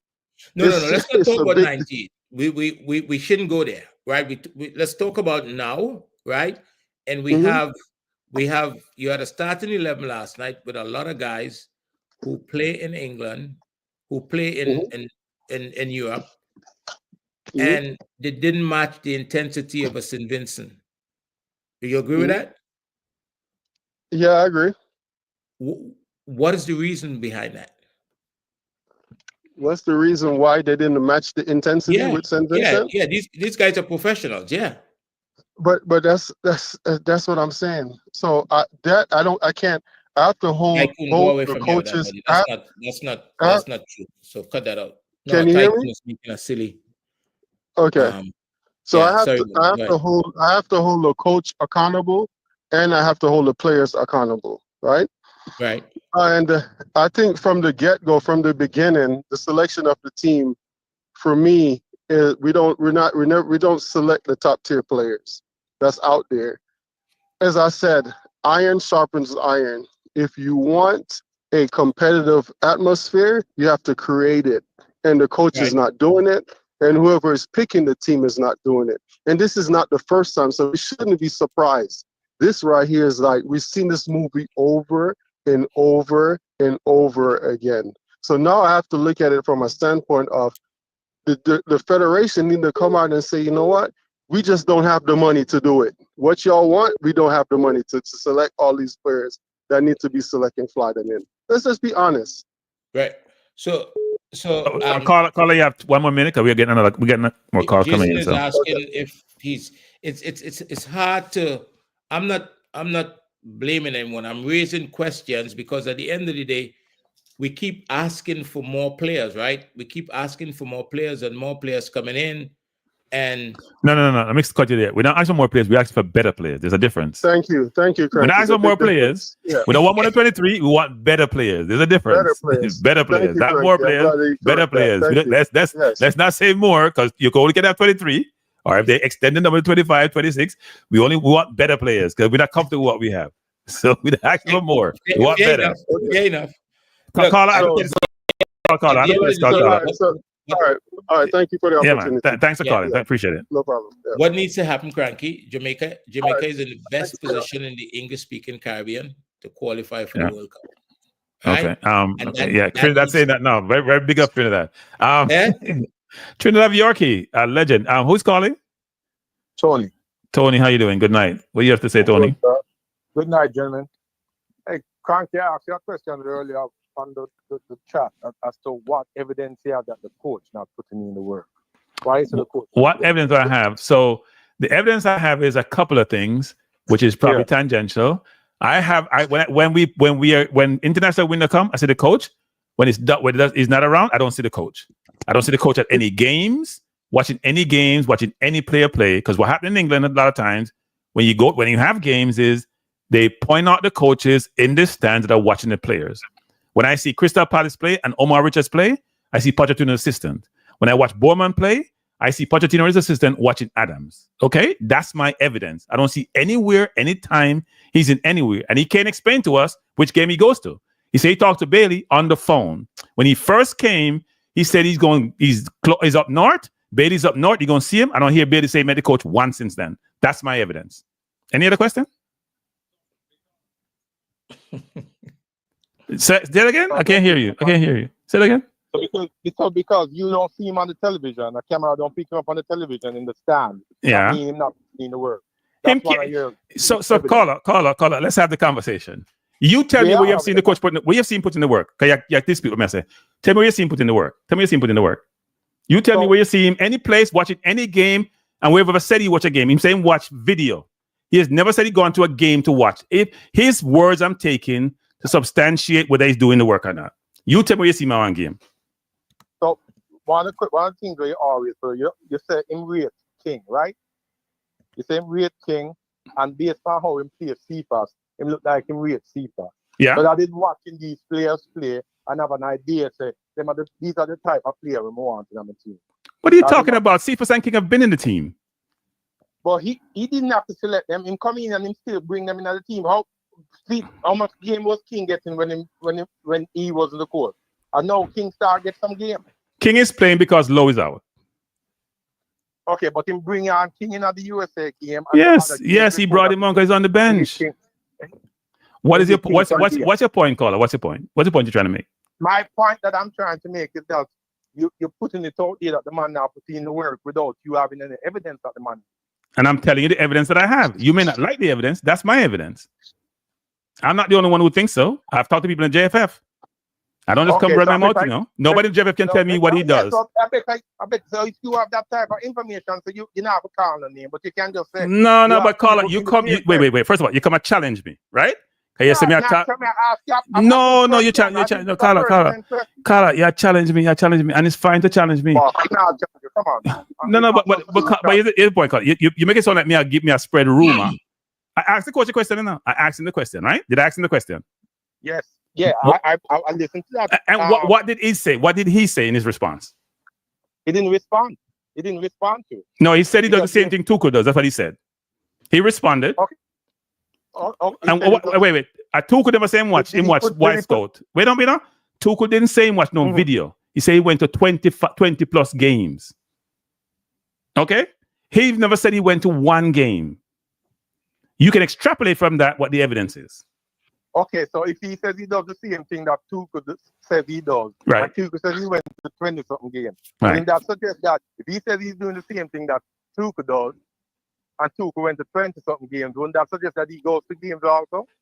We have never seen him at a game, but that's a point, caller. He was being snide. Wait, Andre, one second, Andre. He was being snide with his response. He was being snide with his response. Yeah. He was being snide with his response. That's all he's doing. He's saying, go away, don't ask me that question. That's what he was doing. That's why I'm not going back to the press conference, because I understand these things. He's saying, go away, don't ask me that question. Who are you to ask me that question? That's what he was saying. And if people can determine that from the engagement, I don't know what to say. You're thinking I'm here making up stuff and putting the man in a difficult situation. No, this is what I'm saying. Yeah. You say you're talking to people in the GFF, then fine, because you got people who's on the ground now. No. What I'm saying about the GFF is this. So when I say to Ross Speed, for example, what is he doing? And he can't answer me. And we have had the discussion in this general forum. Nobody can tell me. If I send the GFF, what does he do when he's not in Jamaica? Nobody can tell me. So if I ask him the question, he can't tell me. All he talks about is watching White Scout. He's never said, going to the game. Why is that so hard to believe? Okay, so another question with me for you. Yeah. You come from the corporate world. Yeah. So you saying that the GFF have no measurement, no type of tool to determine how this man doing his work, he's just getting paid, and just collect a check. Because if you have somebody at work for you, how you measure whether or not them doing their job?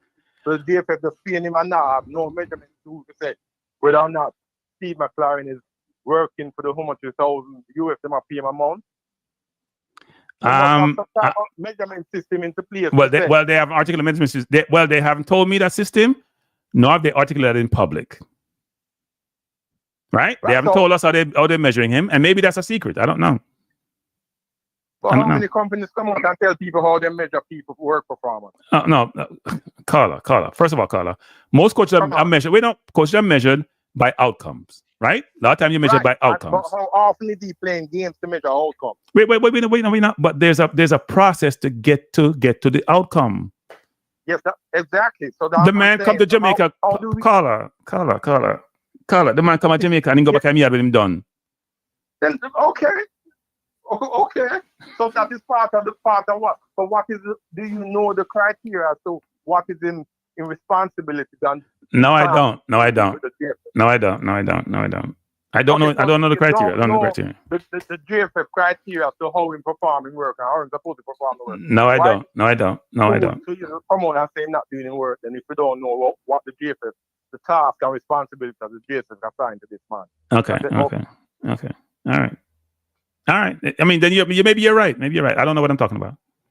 Maybe you're right. No, but you say you weren't. Wait, no, Carla. You say you weren't challenging me first, right? You say you weren't challenging me. No, I'm not challenging you. But I'm not watching your program because I don't think you don't know what you're talking about. I watch your program because I think you know what you're talking about.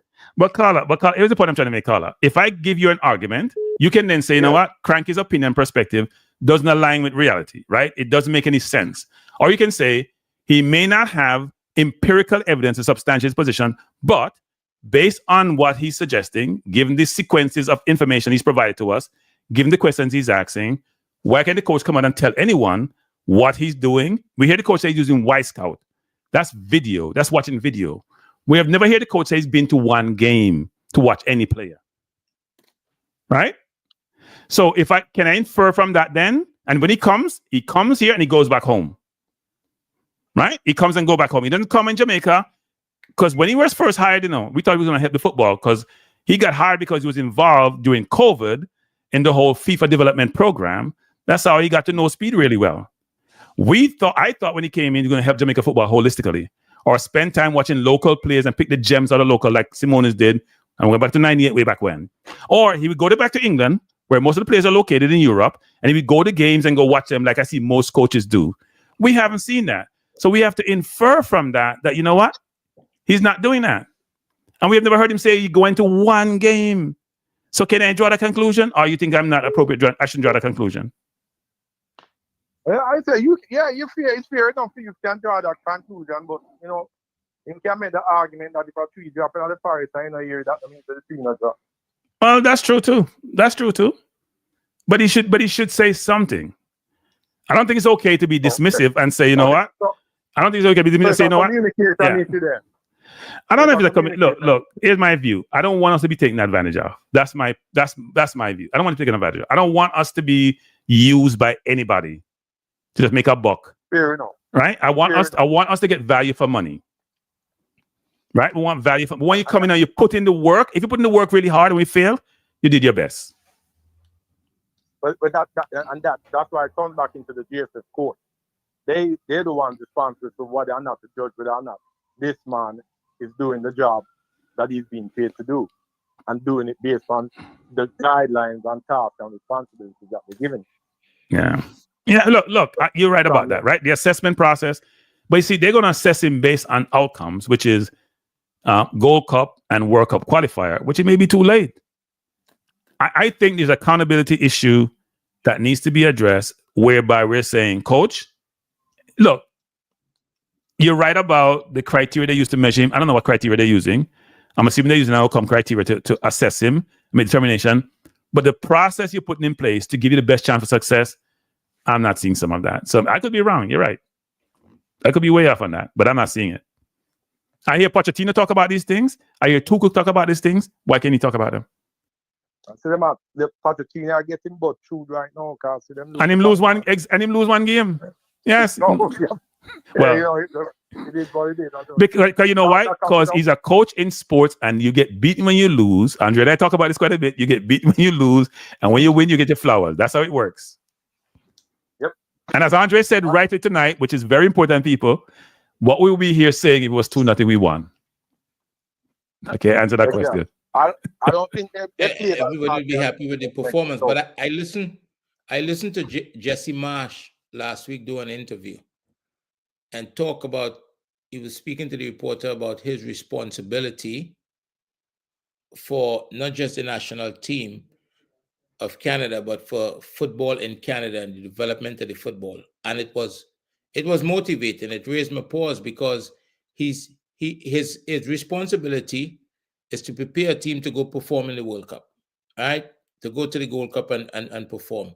But there was a part of the conversation when he said that, look, I have a responsibility to help grow the game in Canada, right? To help develop the game.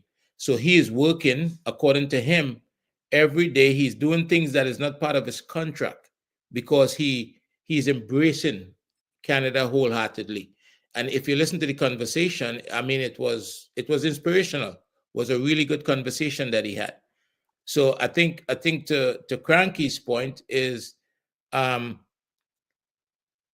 look, when you work for somebody, you have a responsibility to, and right now you're working for the people of Jamaica, right? It's not just the JFF. Just like if Trinidad have a coach, the expectation would be the same. And if a member of the media asks a question, Tuchel was very respectful of England the other day when he did his interview. He was even asked to answer a question in German, and he said no, he wouldn't do that because of where he is, right? Because he saw it as disrespectful and I think what Cranky's arguing is that he don't feel like Jamaica is getting the same respect. Is that what you're arguing, Cranky? Yeah. I mean, people go back and listen to the Tuchel interview. The person asked him almost like how you can work from Germany and be managing England. And he said, the timeline you're talking about, I wasn't contractually basically the coach of England.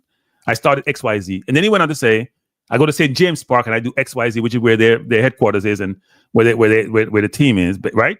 Where the FA location is. And then he basically said, and I've been to 20 James Park, and I've been to 20 plus games, St. James's Park, 20 plus games. He's giving detailed information to impart to the listener that I'm doing my job.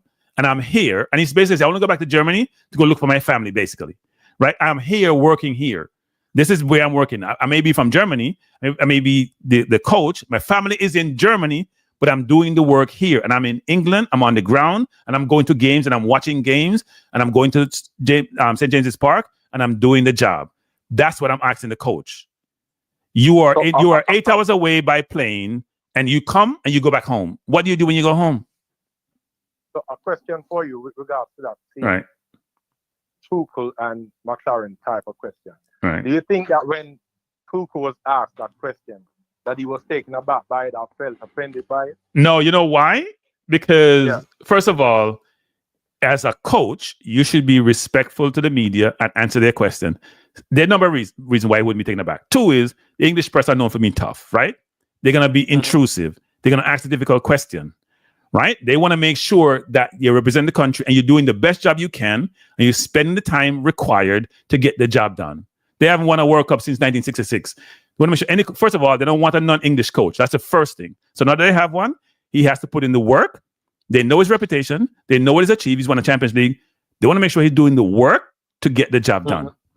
And if he's not, they're going to ask him a tough question because they want to make sure that he's transparent to them and to the audience or the fans. So I think it would help provide context for the caller if you go and watch the interview, because we know that communication is. He say watch the interview. Watch the interview. Right. Yeah. So if you watch the interview, we say to the question you're asking, we say. So my opinion, now, Cranky gave his opinion. My opinion is that even though Tuchel answered the question, he answered the question forthright and gave detail of, so this is what I'm doing. But I think he was taken aback and probably a bit peed off at the first, but because basically, I felt that Tuchel feel that these people questioning his integrity. And you all just think I'm collecting the check and going home to go sit on my butt and do absolutely nothing. And that is not the case. So here's a question for you, caller. Is it a fair question to ask? Is it a fair question to ask? If you're supposedly in Germany when I hire you to work in England, is that a fair question to ask? No, this is it's a fair question to ask if contract states that he's supposed to be in England. But if his contract is so that he's required to be in England 24/7 and living in England, then it's not a fair question. If his contract is he can go back and forth to Germany and still perform his staff from Germany, no, it's not a fair question. So when I watch his body language suggests that he expected the question and he was happy to answer it. And he was also prepared for it. He was prepared for it, by the way. Yeah. It looked to me like he expected the question. Well, maybe he have some good media people preparing for the question like this. This is some of the questions I'm going to ask him. So he was prepared for it. Well, no, trust me. Our coach is prepared for the question. I know this personally. The coach for Jamaica team is prepared for a lot of questions. Trust me. I know he's prepared. So he knew that you were going to ask him that question. I don't know if that question was a part of his preparation. I can't say, but I know he's prepared by Simon. Let me just say that. I know Simon prepared the coach with question, but I don't know if that specific question was one of the questions that was, it probably was actually, knowing Simon, it probably was. But I can't definitely say it was, but knowing Simon, he tried to be as thorough as possible and anticipate question. Because I have talked to Simon about this, which is X, Y, Z. And he said, yeah, I mean, as a coach, my job is to make sure I anticipate questions and provide him with guidance. Okay. Which is what he should do as a media person. It's part of his job. Right. Yeah. People say he's protecting the coach. No, it's his job, people. Don't say he's protecting the coach. That's what his job is supposed to do. He's supposed to understand what's in the audience, what the fans are thinking, what the stakeholders are thinking, and be as thorough and as forward as coach as possible to make sure, because the coach won't know everything about everything. He's a press officer. Yes, that's what he's supposed to be doing. Yeah. And he does a good job of doing it, which is what he's supposed to be doing. I don't have a problem with that. I just have a problem with the coach being dismissive of my question. That's not a problem with it. Right, but you can't get so much that you're saying you're not going back to the no, I'm not going back. If it diss me, I'm not going back. No, disrespect. You have to get over that. Disrespect. I agree with you. Disrespect. Hey, Carla, we don't take disrespect. Carla, we don't take disrespect. We don't take disrespect. I understand that, but of course, me also think that your question was disrespect. I think he probably did. You know what? Maybe he should think that way. Oh, okay. So, Yeah, maybe he should. So both of you should get past that feeling and do your job and do whatever you're supposed to do. Maybe you're So right. It is what it is. Maybe you're right. Maybe you're right. Maybe you're right, Carl. Maybe you're right. Maybe you're right. But I appreciate the call, man. I appreciate the call. All right, gentlemen. Yeah, man. Bless up. Yeah, man. Yeah, so the man said me on my feelings too much. People, I know when people be dismissive of me now. Trust me.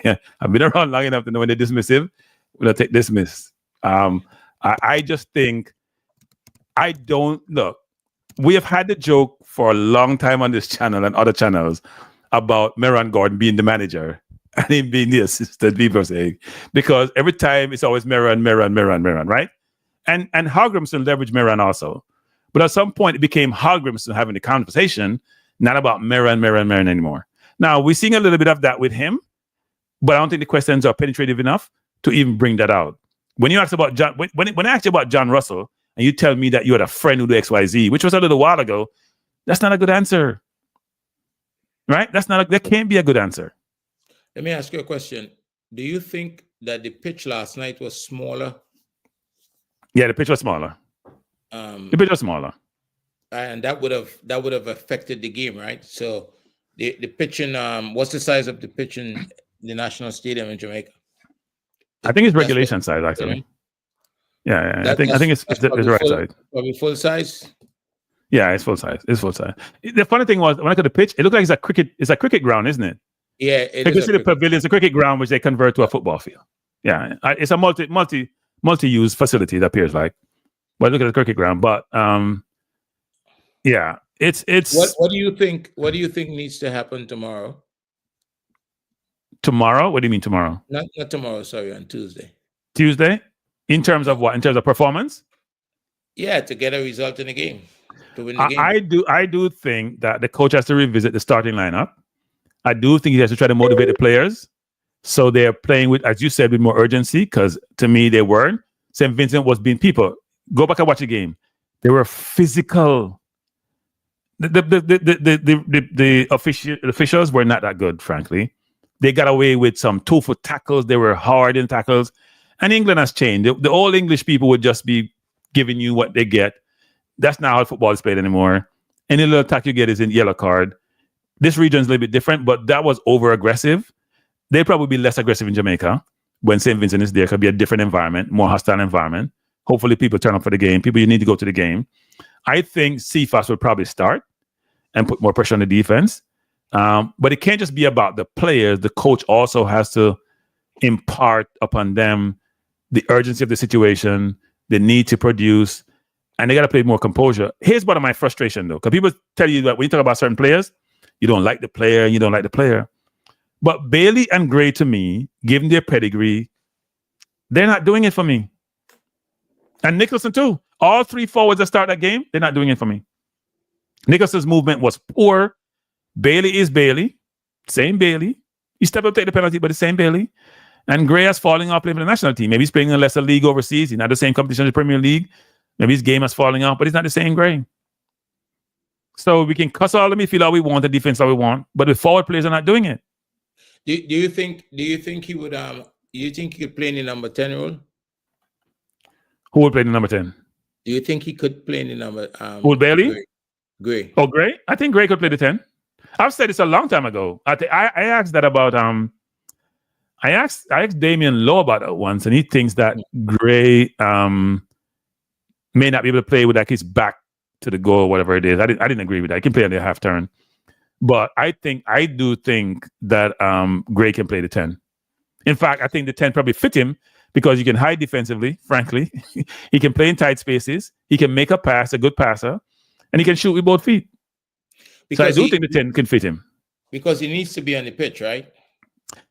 Yeah, given his scoring prowess and given his ability on the ball, he should be on the pitch. I think Cephas can play left. He can play the 10, and you play Bailey on the right. Because to me, even though St. Vincent had chances, they're not the most potent offensive team and be able to retain the ball. So you can take more risk and be a little more offensive. If you want to play the double pivot, they should play 4 really offensive players. If you want to play a double pivot. Look, the truth is, with the Jamaican team is better and should be really expansive against a St. Vincent team, to be honest with you, and do what they want, and hopefully they can get into Andre, that. Andre, please answer that question. Please answer that question. Cranky, do you think it's starting with Cranky? What is it? Do you think it's practical for the coach to watch all the games of his players? What is the point for the coach to go watch a game with Leon Bailey? So I have a question. Wait, let me say this. Why don't we all just stay home and then go to any game and just watch it on TV? Why don't we all just stay home and watch? No. Why does any fan go to any game then? If it's the same game, you're gonna see it. You have your beer there, you have your juice there, you have your couch, you're comforting home house. Why you go to any game? Well, sometimes when you see a question, one of the things that he's probably asking the question because he's not asking the question. No, he's not asking the question. No, he's not asking the question. He's not asking the question. No, let's not do that. Let's not do that. There's the question. There's embedded the question is this, Cranky, which is here's how I interpret. You're being unreasonable. The coach have tools at his disposal to be able to see all the players. You want to go to every single game? My point is he ain't go to no game. That's my point. He ain't go to no game that I know of. And secondly, being at the game is not the same as watching on TV. I keep saying this, people. I don't think people really get that. The game look easy on TV. Anybody can make a pass. Everybody see the space. Everybody know how to make the run. The pass you made was too long. How can you miss that pass? It's a different game when you watch it up live and close. It's a different game. It is a different game, and maybe Ricardo don't understand the importance of being present, right? People go to football all the time to evaluate players, and it's a different. When after the first game against Cavaliers, first game against Miami, in Rudo's interview, he talked about seeing the players live and how that was important to his preparation for the second game. He knows what they look like. So, good night. Good night, Cranky and Andre. Good night, sir. Yeah. So why don't you think Leon Bailey if you start? What? Me, you're not talking about Gray and Gray and who Cephas and Bailey. Who's that Irish Sox? So hold up. You see your Jamaican stay, Andre. The better with Andre. He's not even go and say what you guys view on Leon Bailey and Gray. Should they start? Wait. Who's a Bailey if you start? You say Cephas, Gray, Hen, and then Leon Bailey, right? Why? No. I'm giving you a scenario where you could have four very offensive players, right, and play a double pivot if you want to play that way. I'm giving you a scenario. I am never saying Bailey should start. I said Cephas has to start. That's the only player I say have to start. I said Gray and Bailey can sit up on the bench. I've been saying that all night. They can sit on the bench. Cephas has to start because he creates havoc for the defense. His final third is not good. We know that. But he makes people have to overcompensate, create opportunities for others.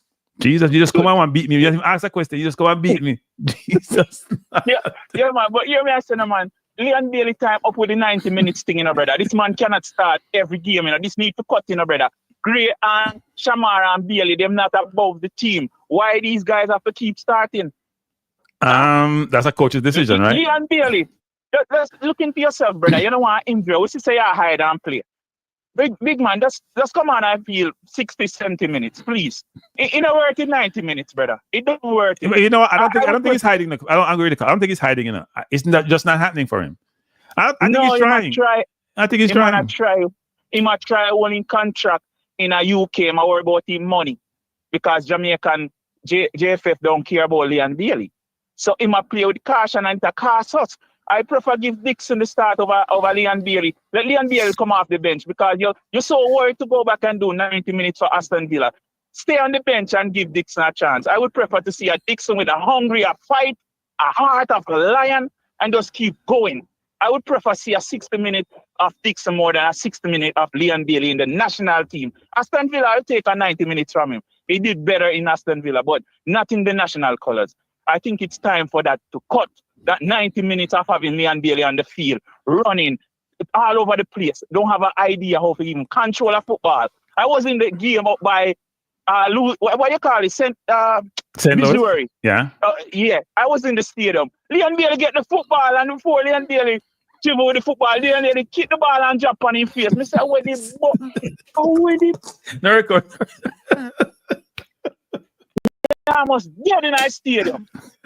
Well, it's kind of far. Where you located in Boston? It's kind of far to go from Boston to St. Louis, you know. No, man, me Las Vegas. Vegas. Las Vegas, me there. I'm travel over the 3-hour flight. Okay. So the restaurant where you talk about what they say, you go there when you do a U-turn. You do a U-turn. Me don't know what you do. Me don't know what you do. Me bump flip. Back out of the restaurant there. I thought I was the only one who went to that restaurant. No, brother. But I look up Jamaican restaurant and the judgment. It was bad. It was bad. No, only one thing I made, I know what one day is not right. And the food I sell there, so. I can't food spot. That's some other spot. I can't food spot. That spot I go on there, so. Yeah. I agree with that one, actually. Yeah, it's not a food spot. Can't be. But Leon Bailey, me not hear Leon Bailey. Leon Bailey is a pretty good ordinary baller in the national team, but I think he's getting too much ratings to get a 90 minutes over Dixon. Dixon hungry.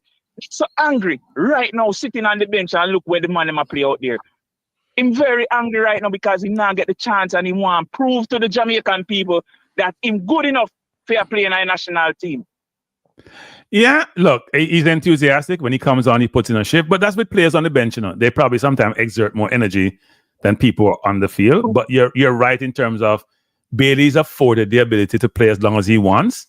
And sometimes his production is not reflective of the amount of time he gets to play. That's a fact. Why all we Jamaicans are just so comfortable with Leon Bailey starting every game? I know Shamar make one little mistake and I say everybody I call me head.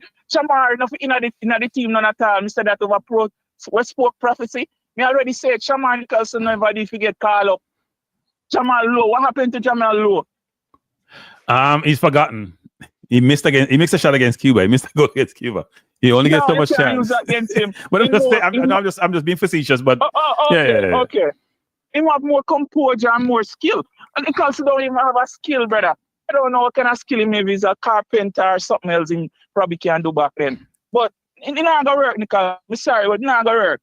Yeah, no. And the next thing, everybody has to see first to start. I don't know when else. See first, come on, 55 minutes in that game. I don't see. You don't see him starting? That's your opinion, no? Yeah, that's your opinion, and we have to respect that. It's very hard. It's very hard because he cannot run for 90 minutes. I don't think Cephas is a horse. I don't think he can do 90 minutes out of that running and sprinting. I don't think he can do that because if he do that, he might go drop on him face. Because anyhow him try turn and hit that and his shot will go wide because him burn out. Him just give what him have right now till him can get a better quality technical touch where him not really have as yet. He's not a compact striker as yet. So him still have a lot to learn. So let him come on second half. He just like the coach need to make the subs more earlier. Dixon needs to be on the field 60 minutes each game. And Steve Foss. These are the guys we have I would call him super sub. Super sub. I don't know what they call him nowadays. But that's what we used to call him back then. Super sub. I would use Dixon and Steve Foss as super sub. And this time we're going to the stadium. Maggie has to start. So you're like, but before you go, let me ask you a question. So the contention is that McGee has not been playing well for his club team in the JPL. And secondly, in 2 games against Trinidad, which were basically test games, he didn't play well enough to warrant even a call-up. So you're saying he should start? Yeah, you know why I'm going to start? Because guess what happened? St Vincent is going to come and try defend against Jamaica because them thinking of them brain say they did well enough to hold a 1-1. So them things that they want to sit back this time and at the stadium and Maggie get the opportunity to attack. He's going to create a lot of chance for Cephas and Dixon and Brown. Those are the 3 players should be up front for this game starting. Cephas, Dixon, so you get rid of everybody up front play the last game. Oh yeah, let them see say yo, them no bigger than the national team for me. A man tell me say them around the place and it can't work. Okay. So give the youth them the opportunity. Say through them that they are UK and them have a contract. Give the guys them a chance. This is the time to give them a chance. We are wait till work up to say put when you're Brown up front to start. You mad? All right. You push him up there now. Just like how we push McCallum out there. I would say he's not the guy. They give another man a chance. Wait. McCallum only get 1 chance and he just that's where I'm gonna have 1 chance. Man, miss a goal. Where you talk about miss a goal and give a goal. And I say score about the goal, he miss the goal and then give away the goal. We are talking about him, my brother, man, move from us with him big belly, brother. And stay whatever the amount plays on, brother, and play a ball. So I'm word. It's a national program. It's not a school boy thing. All right, Allah. I hear you. Even though I'm about 30, but all right. Hey, the next thing for me go because me see I don't feel that's the funny comment everywhere. You know. They will beat you. They will beat you. Yes, But they will beat you. They will beat me. They will beat you. Yeah, man, ain't gonna beat, man. I guess everything. Hey, me a prophecy. Me a prophet. Everything me say always come out. Me already tell St. Nicholson if you get call up and then call him. I know them a call me. I say, dog, get it right, you know. Me St. Nicholson of in our side. Next thing, King. Wanna stop being King. King is the future of Jamaica football. Wanna stop talking about the make a mistake we make. Me see Steven Gerrard do that all the time. No other players do it. And it's just a part of the game. We were trying to go forward and McCallum get nervous and get kinky and just give it the football. Right. So wanna stop being King. King is the future, brother. Right now, if you don't mind, them should push King up in the middle. That's you mean play CDM? Yeah, CDM with Hayden and Bobby Reed or Maggie. Okay. Yo, the youth are talented, confident. 3 players who supposed to start. King, Cephas and Dixon. Leon Bailey, that's one time up on the bench. Worry about your contract, brother. Don't worry about Jamaica piece of cheese. That's a joke money, brother. Worry about your contract at UK. So what if those 3 players start and don't produce? What would your argument be then? Well, they prove to us they're not ready then, and that's it. But see, you know, use one game. See the sample size of one game. It's at St Vincent. If you can't prove yourself against St Vincent, where you go? Where you go against Mexico? Go do. Maggie come up. Maggie play up. Say you did the match, and you see what Maggie do. Nothing. Yes, no, he was a statue. He was a statue. Ravel the palm bench, head down, the man vex. We see the man a warm up and the man look like from day one they put him on number 9 shots. The man knows him nah get no game. The man a screw whole game. Wait, you were there. You saw him after the game? Some fan try to talk to him? Like you want back to fan. I'm mad head.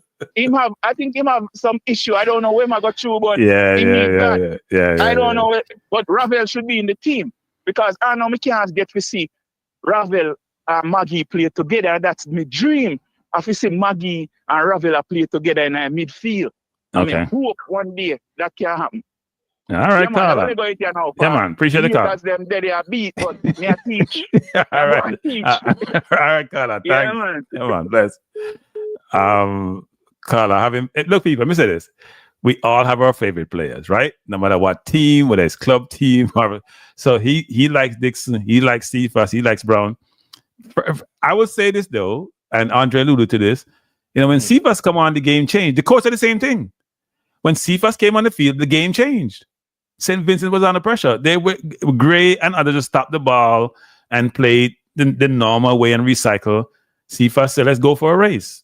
Dixon didn't get enough time to show his wares, so I'm not gonna. I know a lot of people are saying, "Well, he came into the Watford bench," and I'm not using that as the basis. I'm gonna look at the player when he plays for my team, how he plays. I think sometimes when people share their opinion on who should be selected and who shouldn't, they should give a little bit more analysis as to why. Right. Yeah. As opposed to just, go ahead, Carla. Yes. I want to ask Andre if he coaches game intelligence.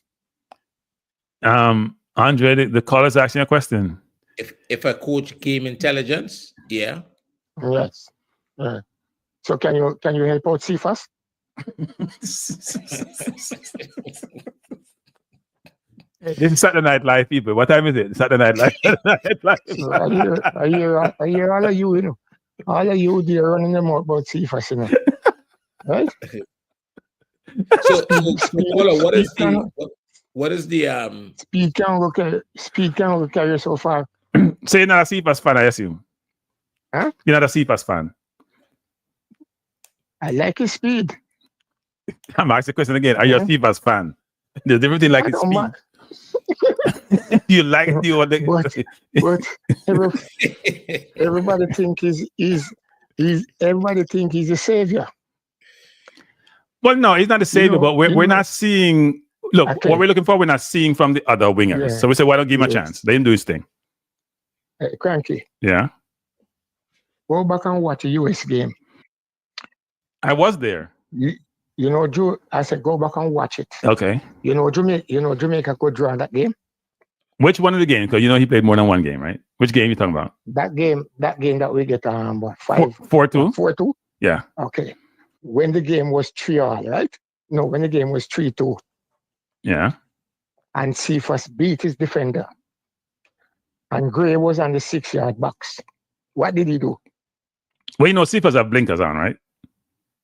If he passed that ball and Gray scored, No. I say Cephas have blinkers on, right? It's not game intelligent. It's not game intelligent, but I don't think Cephas make his mind. I don't think Cephas think about permutations and scenario analysis when he's making his decisions. I think Cephas is going on the wing. He's going to try to shoot or he's going to cross the ball. That's it. I don't think Cephas think through all the iterations and permutations that may be there. That is a problem. Yeah, but when you have an attribute that is so distinguishable, that is so massive, that is so differentiating, then you have to leverage it, right? So some people are quick off the mark, but them can't run 200 meters, can only run 100 meters. So they run the 100 meters. Cephas go by his man, just try to find a way for him to get the ball to somebody else to score. That's what I said. Right. Yeah, back to King now. What King did was kindergarten. Okay. Why you say that? Everybody know you don't turn your back on a defender like that. You mean on a forward? You mean as a defender? You say as a defender? Okay. As a defender, right? You go on the other side and try cut off. But maybe you try to do that, and the man just turn on him, right? You know that might cause him a contract. If he's a coach and you see that you think you're gonna sign him. Nobody now watch us against St Vincent. They're not causing no contract. Nobody now watch us against. Everything is on YouTube, and it's funny. See, it's funny. Jamaica's about 70%, right? Yeah. I know 7 shots on goal. I think the coach says about that. Yeah, it's 7 or 9. Yeah, something in that region. 7 on target, but I think it was 7 on target. Okay. That target, yes. 15 shots. And the two mistake is caused by the 2 JPL player. Well, but isn't that just by chance? No, I'm being serious. In that, I mean, because what we do is, what we do sometimes. It is funny. I never thought about that, but I mean, there are more the mistakes made in the game. What we're looking about is outcome, right? There are more mistakes made in the game. Yes. So we can't just say 2 mistakes. The 2 mistakes that cost us, because it's 2 mistakes on the same sequence.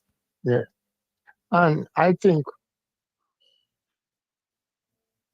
King should never play with Pinnock. That's an interesting perspective, actually. You see the next defender that play for Cavaliers? Is that Lang? Yes. Yeah. That's the guy they should pair with. Very aggressive. That's the guy they should pair with Pinnock. So Crank, remember I asked you today who's the best centre back in the JPL? You can pair King with Mason. So you're saying you want one aggressive and one more composed? Most coaches do that. Yeah, that's been discussed by a lot of coaches. Yeah. Yeah, most coaches do that. So who you would play as your front three, or the front three caller? Who would you play as your front three on Tuesday? If you were in a position to pick, I would only make 2 changes. Okay. I would bring in Latibodier. For who? I'm bringing Lower. Latibodier for who? The guy who missed the 6-yard box sitter. Oh, Makala. Okay. Yes. And then Low for King, I assume. Yes. Okay. You don't need no changes. So you think the forward line is playing well enough to warrant not being replaced? Of course. But did they create anything in that game? Well, Gray create. Keeper save. Yes, he did do that, and then Hayden had a ricochet. Bailey created one from the right side. Bailey created one when he gave the ball to Hayden after, yeah. And Bailey scored a penalty too. So yes. So you don't see Cephas and his No, man, you give him 20 minutes, man. Make him run at some tired defenders. That's how you play a player like that. Yeah, sometimes players need a chance, right? And Yeah, he's only you bring played him 12 on. games for Jamaica. He hasn't had a lot of games for Jamaica. Maybe he Okay. need a chance. I don't know. When okay, he started for Jamaica against US. What did he do? You mean which you mean not this last time? When The who started game that? that we were Go ahead. FIFA started the game that we were supposed to win. Oh When he got a yes, sitter with the but you know, keeper one-on-one. but you know what? You may say he didn't do anything, but he had the U.S. defense scared. Trust me, he had him scared, and he got a goal, but he missed. He missed a goal. He could have put the game He's away. supposed Yes, to win the game. yes, but I'm just saying Supposed to win he the was game. the one player who caused scare in the U.S. because nobody Yes, else but was providing any of that, Yeah. right? But he would do much better Right. off the bench and tired when the defenders are tired. Okay, He will do much better. I hear you, Carl. I hear you. Yeah. All right. Let's win the But game on Tuesday. You're not supposed. Yeah. Go ahead, I'm not Carl. worrying about. I'm not worrying about the game on Tuesday. They're gonna win it. So you're very confident we're gonna Yeah. win. So what Of if we lose? Should we all just go jump in a pool or something? Yeah, we're not. You see, the problem with Jamaican fans. You see, Yeah. they think everybody's sitting and waiting on them. It's Pier 5 love and 4 love. Pier 5 love and 4 love. I hear everybody talking about. Right. And they forgot this team beat El Salvador. Yeah, no, they play with a lot of energy. They play hard. They play hard. They play Of hard. course. Anyway, you have a good night, sir. Yeah, man. I appreciate the call. Thanks for that caller. Yeah. So the caller would only make 2 changes. Look, I think Lati may feel hard done because Lati doesn't really have bad games, you know. You don't have bad. He's not a player who's going to be pleasing on the eyes. He's not optically pleasing, but he doesn't really have bad games. I'm telling you, people, go look at Lati's stats when he plays, and Hayden's stats also. I think people don't realize that stats matter. People, it's not the eye test we're using. Use both the eye test and also use the stats to inform your view of a player's performance. Because McCullough versus Lati, I think a lot of people would say, given McCullough's performance, they prefer Lati, but that's a hindsight view, right? And people would say maybe Lati should have played center half with Pinnock, but that's also a hindsight view, right? I rate King, but he didn't perform well, and he has to step up, or else, hey, it's not looking good for him, right? Andre asked me a question once, which is, who I think is the best defender center half, right? Yeah. Yeah. Do you think Lang is a better choice than King? I don't know. I haven't seen him enough. But what has happened? It seems as though sometimes we provide opportunity for players at the expense of other players sometimes, and there may be people performing. So I don't know. I truly don't know who is the best center half in the league in the JPL that probably would deserve a place in the team. But the other part of that is if Jamaica is going to play with the ball a lot, you want really competent center halves, right? Because you don't want to give the ball away in that area of the pitch. You gotta be comfortable under pressure, right? Yeah. And a lot of players are not comfortable under pressure. And McCullough's mistake is gonna cost him. Trust me, it's gonna cost him. That is unfortunate, frankly, because sometimes you make a bad mistake, but he made 2 mistakes actually. It's not one. He compounded his mistake because he missed that goal where he has to hit the target. I'm sorry. And then he had that mistake that cost a goal, as caller said. So even though players need to get multiple chances and opportunities, sometimes life is not fair. It's football. Football certainly isn't fair. And a win on Tuesday night, this last game in St Vincent is forgotten. Everybody's going to forget it. They'll be looking forward to it. No, they ain't forget it. Them will grudge. They're not forget. You see them come back and say, no, that's what I tell us, if a player, because this man play well. If Cephas start and play well, Gray's in trouble because they're going to be beating the coach if he doesn't play Cephas continuously. I think Cephas will play well because the only game I see Cephas really got challenged was against Dominica, which may sound strange, because the kid was anticipating his play and taking out before he did. They did their homework. I don't know if St Vincent did their homework on Cephas as they probably should actually. I don't think it made it matter sometime. Cephas still gonna run past you, do your homework. Right? Still gonna run past you. People, please hit the like button. We are 196. Let me get about 200 likes. There's about 279 in the chat. That means 83 people haven't hit the like button. And it's more than 83 because some people come and leave. You were saying, Andre? Look at Lemon Cap statement in the Lemon Cap says JP gets it into.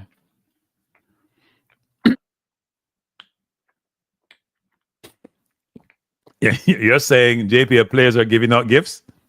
Let's give out gift regularly. They're a gift giving organization.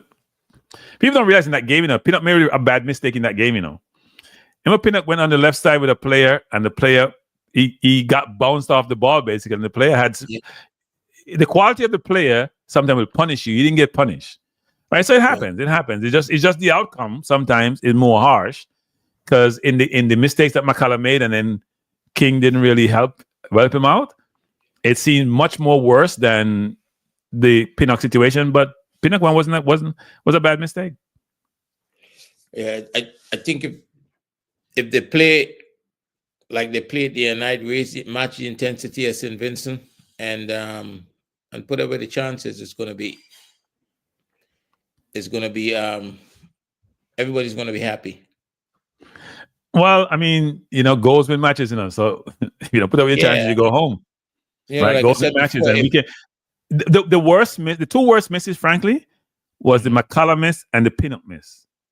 The Pinnock miss the Pinnock miss is a bad miss, Andre. It's a 6-yard. Yeah, that's what he does. I see him score the goal like that for Brentford. It's a bad miss. For Arsenal, he would have scored that. He was playing for Brentford to score that. Good night. Cranky, good night. Dre the DJ. Hey, Dre, how you doing? Not bad. I'm here with Andre. Yeah. Andre, good evening. Hey, what's up, boss? Cranky, don't be surprised next week. We see Latti partner with Pinnock and Bobby Reed with Aiden, and he starts Cephas in the middle. But why would you play Cephas in the middle where he needs room to run, right? I mean, you can run through the middle too, but yeah. But Cranky, if you follow. Wait, 1 second, caller. Wait, I dropped it. Go ahead, caller. Sorry, say it again. If you follow Cephas for his club, right? Cephas perform good down the middle for his club. Okay. Yes. So if the coach is doing his homework, he will realize. He does do homework. Well, we all know that. But Cephas play good as a centre forward. He score goals for his club in the centre. Okay. Because I still believe we'll do better with Cephas than Shamar at this moment. Shamar's lost in the game. Yeah, I would agree with that one actually. I watched. Here's the problem I have too, which I'm not sure if it's Shamar or it's the team, but Shamar is doing one-man press, which is going to burn you out, and just play the ball around him, and then he looks around, nobody's with him. So if you're going, you got to make sure that other people are coming with you, so you can pressure the ball and they have no outlets. He's going by himself and just running around, and then you're just like, what are we doing? You might as well just stay in the middle and wait for them to come at you, because you're going to burn yourself out eventually. So there needs to be better coordination about if we're going to press, how we press, actually. But yeah, Shamar getting a lot of stick tonight. He's getting a lot of stick. Yes, but Frankie, even in that game, Shamar get a lot of opportunities to make shots. Seems like Shamar is waiting for the ball to stop before he can make a shot. Like, yeah. Shamar is his reaction time is very slow. Yeah, I don't know what's happening with Shamar actually. I mean, he's a better player than he's showing actually. Even Copa last year, yeah. To be honest, I don't think the game was that bad. I don't think it was that bad. Even though we never scored any goals like that, I don't think the performance was. Well, we did score a goal. We didn't get it. Lambaquita scored and we didn't get the goal. Yes, but I don't think the game was that bad though. Oh, okay. So you weren't totally displeased with the performance. No. Okay. There's good from the game. Yeah. Okay. Can't you put it this way? Even if we have lost yesterday, I would still back the boys to win. Right. Yeah. But all we have to do is win at home, and we're good. We just have to win, and we're good. Next thing is, these are the type of games that we get true assessment of the players. and the coach get to see what needs to get done. Because sometimes they do some performance that sells false narrative. So these are the type of games we get the true reflection of what's going on. Okay. Now I hear you, Colin. Yeah, man. Thanks for calling. Appreciate it. Yeah, man. Good time. No problem. Frankie, after running, All right, we're gonna run soon. Hey, Andre, I appreciate you coming on with me. It was a good conversation. It's interesting. People are very much focused. People, we're gonna be here, on Tuesday for the watch along enough people. Lord, I hope they win because we have meltdown in the football community. If we don't win, and Trinidad win, we can't. Okay, don't know embarrassing. And Trinidad win, we can't talk to Andre again. Yeah, we don't want that scenario. Both teams will win. I hope. Hey, the ball. I said, you tell me the ball is rolling, and you don't know where to go bounce. We were confident about being St Vincent. Man, I said 5-6. We should stop at 5-6 because we said about covering Inter Miami did materialize. Because nowadays teams are much more sophisticated now. The big score now work only unless it's our under 20 team. People don't get big score. People don't get big score. And it's only running my head there, but I actually will be walking.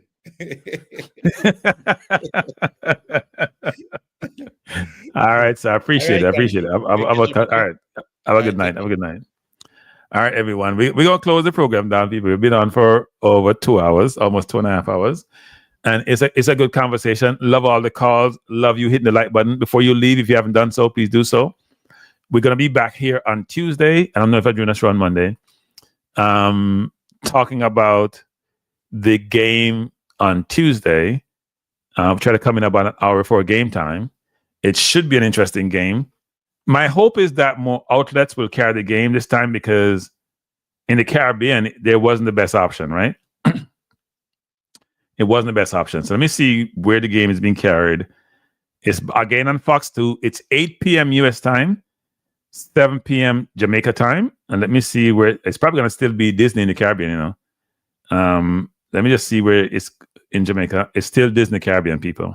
But again, as you have heard in a lot of different channels that you watch, if you do so, the game is on YouTube, CONCACAF. You have to have a VPN. So if you don't have a VPN, please get a VPN. You can always subscribe and then cancel subscription, or they have free VPNs, but you have to watch some advertisement. You can get it for 2 hours. You watch advertisement for a while and then you get it, right? But the game is on Disney Caribbean and the game is on Fox 2 in the US. And it's also on the Fox streaming service, the Fox Sports.com. I say it says foxsports.com. So people don't beat the players them. We didn't lose. We drew the game. We have another opportunity on Tuesday to rectify that. But I do believe that the coach has to take some responsibility for the performance along with the players. Everybody's accountable. The management of the JFF, the coach is accountable. The players are accountable. Now, let's make sure the fans do their role. So I know there's conflict in Jamaica. I think there's some track and field event that's there, right? But you have to go out and support the team. So I know the game is being played at Sabina Park. Please try to go out, people, and support the team. The team needs your support. St. Vincent supported the team yesterday. No, it wasn't a sold-out stadium, but they were there supporting their team. We need to do the same. There is nothing like playing a football in an empty stadium. It's not a good look. And we can't keep pressuring the players that they need to perform, and we are not performing. Accountability is across the board. It's the administration, it's the coach and his staff, it's the players, and it's also the fans. So we should please go out and support the players. If you're on the island, please go out and support them. Make them know that you want, because we want to watch Gold Cup with Jamaica in it. They need the support. Okay, fine. It's Champs Nitro at some track and field event. Fine, Nitro is Champs because I'm not going to Champs. My friend just gave me a hard time today. My friend was a big time runner at KC, and he saw him today, and he was like, "You see, here come the Champs. You're not coming XYZ." And I was like, and the worst thing he said, "We have great tickets," which is another thing. But I'm not going to make Champs this year. But so okay, fine. Champs is there, but it's early in Champs, right? It's only Tuesday. Big events happen on Friday, Thursday, and Saturday. It's only Tuesday. What about 100 again? Can I then move at the 100 time now? The time to run 100. But no seasoned adult people now go Champs that early in the week. Go watch the football and go Champs for the rest of the week. All right, people. So let me sign up by saying, please hit the like button before you leave. Please share the channel. Please like. I appreciate you being here. You have been a wonderful audience. I love all the calls. Even me sound cantankerous people. I don't really mean it. Yeah, me like the challenge. But come back Tuesday, watch along. Hopefully, people, we are celebrate Tuesday and we can get enough goal. I'm going to sound like, what's his name from the Spanish youth? What's a goal? Who wants to see them thing? I'm going to send them yesterday. We score a penalty. Even though people, as I said before, the goal scored by Lembakisa was a goal. By Dexter was a goal. I don't know why the referee take it away. And the JFF should be asking CONCACAF, why are you sending us these referees? We had 4 Mexican referees, the one male in it, and this is not being a chauvinist, people. The one male was a 4th official. We had 3 ladies, and then can't keep up with the pace of the game. And the decision making was poor. They don't give 1 yellow card for team or do 2-foot tackle for the entire game. That can't make any sense, people. That doesn't make any sense to me. So hopefully we will have better officials in this game. Hopefully the players will turn up to win. Hopefully the coach will pick the right team. And hopefully, most hopefully, we will have a successful game. All right, people? So thank you. I'm going to sign out and have a wonderful evening. Peace out. Thanks a lot. Bye.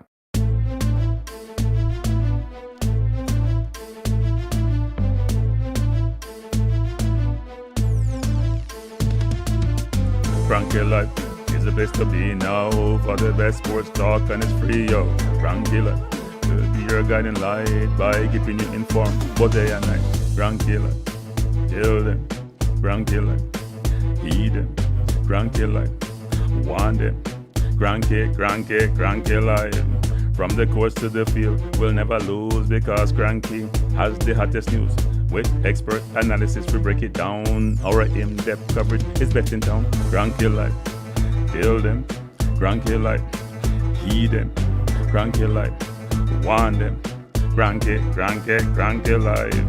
Cranky life where the sports is spicy and where we keep the discussion lively. Cranky life, get to know the name because cranky analysis is never lame. Cranky life, give me my cranky life. I want my cranky life. Must have my cranky life. Whether it's football or track and field, you know cranky is at the wheel. So join the journey through victory and defeat and subscribe and don't miss a beat of cranky life. Tell them, cranky life. Heed them, cranky life. Want them, cranky life. If you're from England or USA, from Kingston or Bombay, from Kenya or Canada, Lagos or Havana, visit Cranky Live. Tune into Cranky Live. Like up Cranky Live. Subscribe to Cranky Live. Cranky Live coming to you on weekdays. Cranky Live sometimes on Sundays. Pull up a chair and take a seat because Cranky will always bring the heat. Cranky Live. Me say fi tell them Cranky Life. Me say fi heed them Cranky Life. On them Cranky Life. Cranky Life will be around. Cranky Life is the best in town. Me say fi heed them. Me say fi want them. Me say fi heed them. Want them, heed them, want them. Cranky Life. Cranky Life. Heed them. Want them. Heed them. Want them, cranky life, cranky life. Heed them, want them, heed them, want them, heed them, want them. Cranky life, cranky life, cranky. Heed them, want them, heed them, want them, heed them.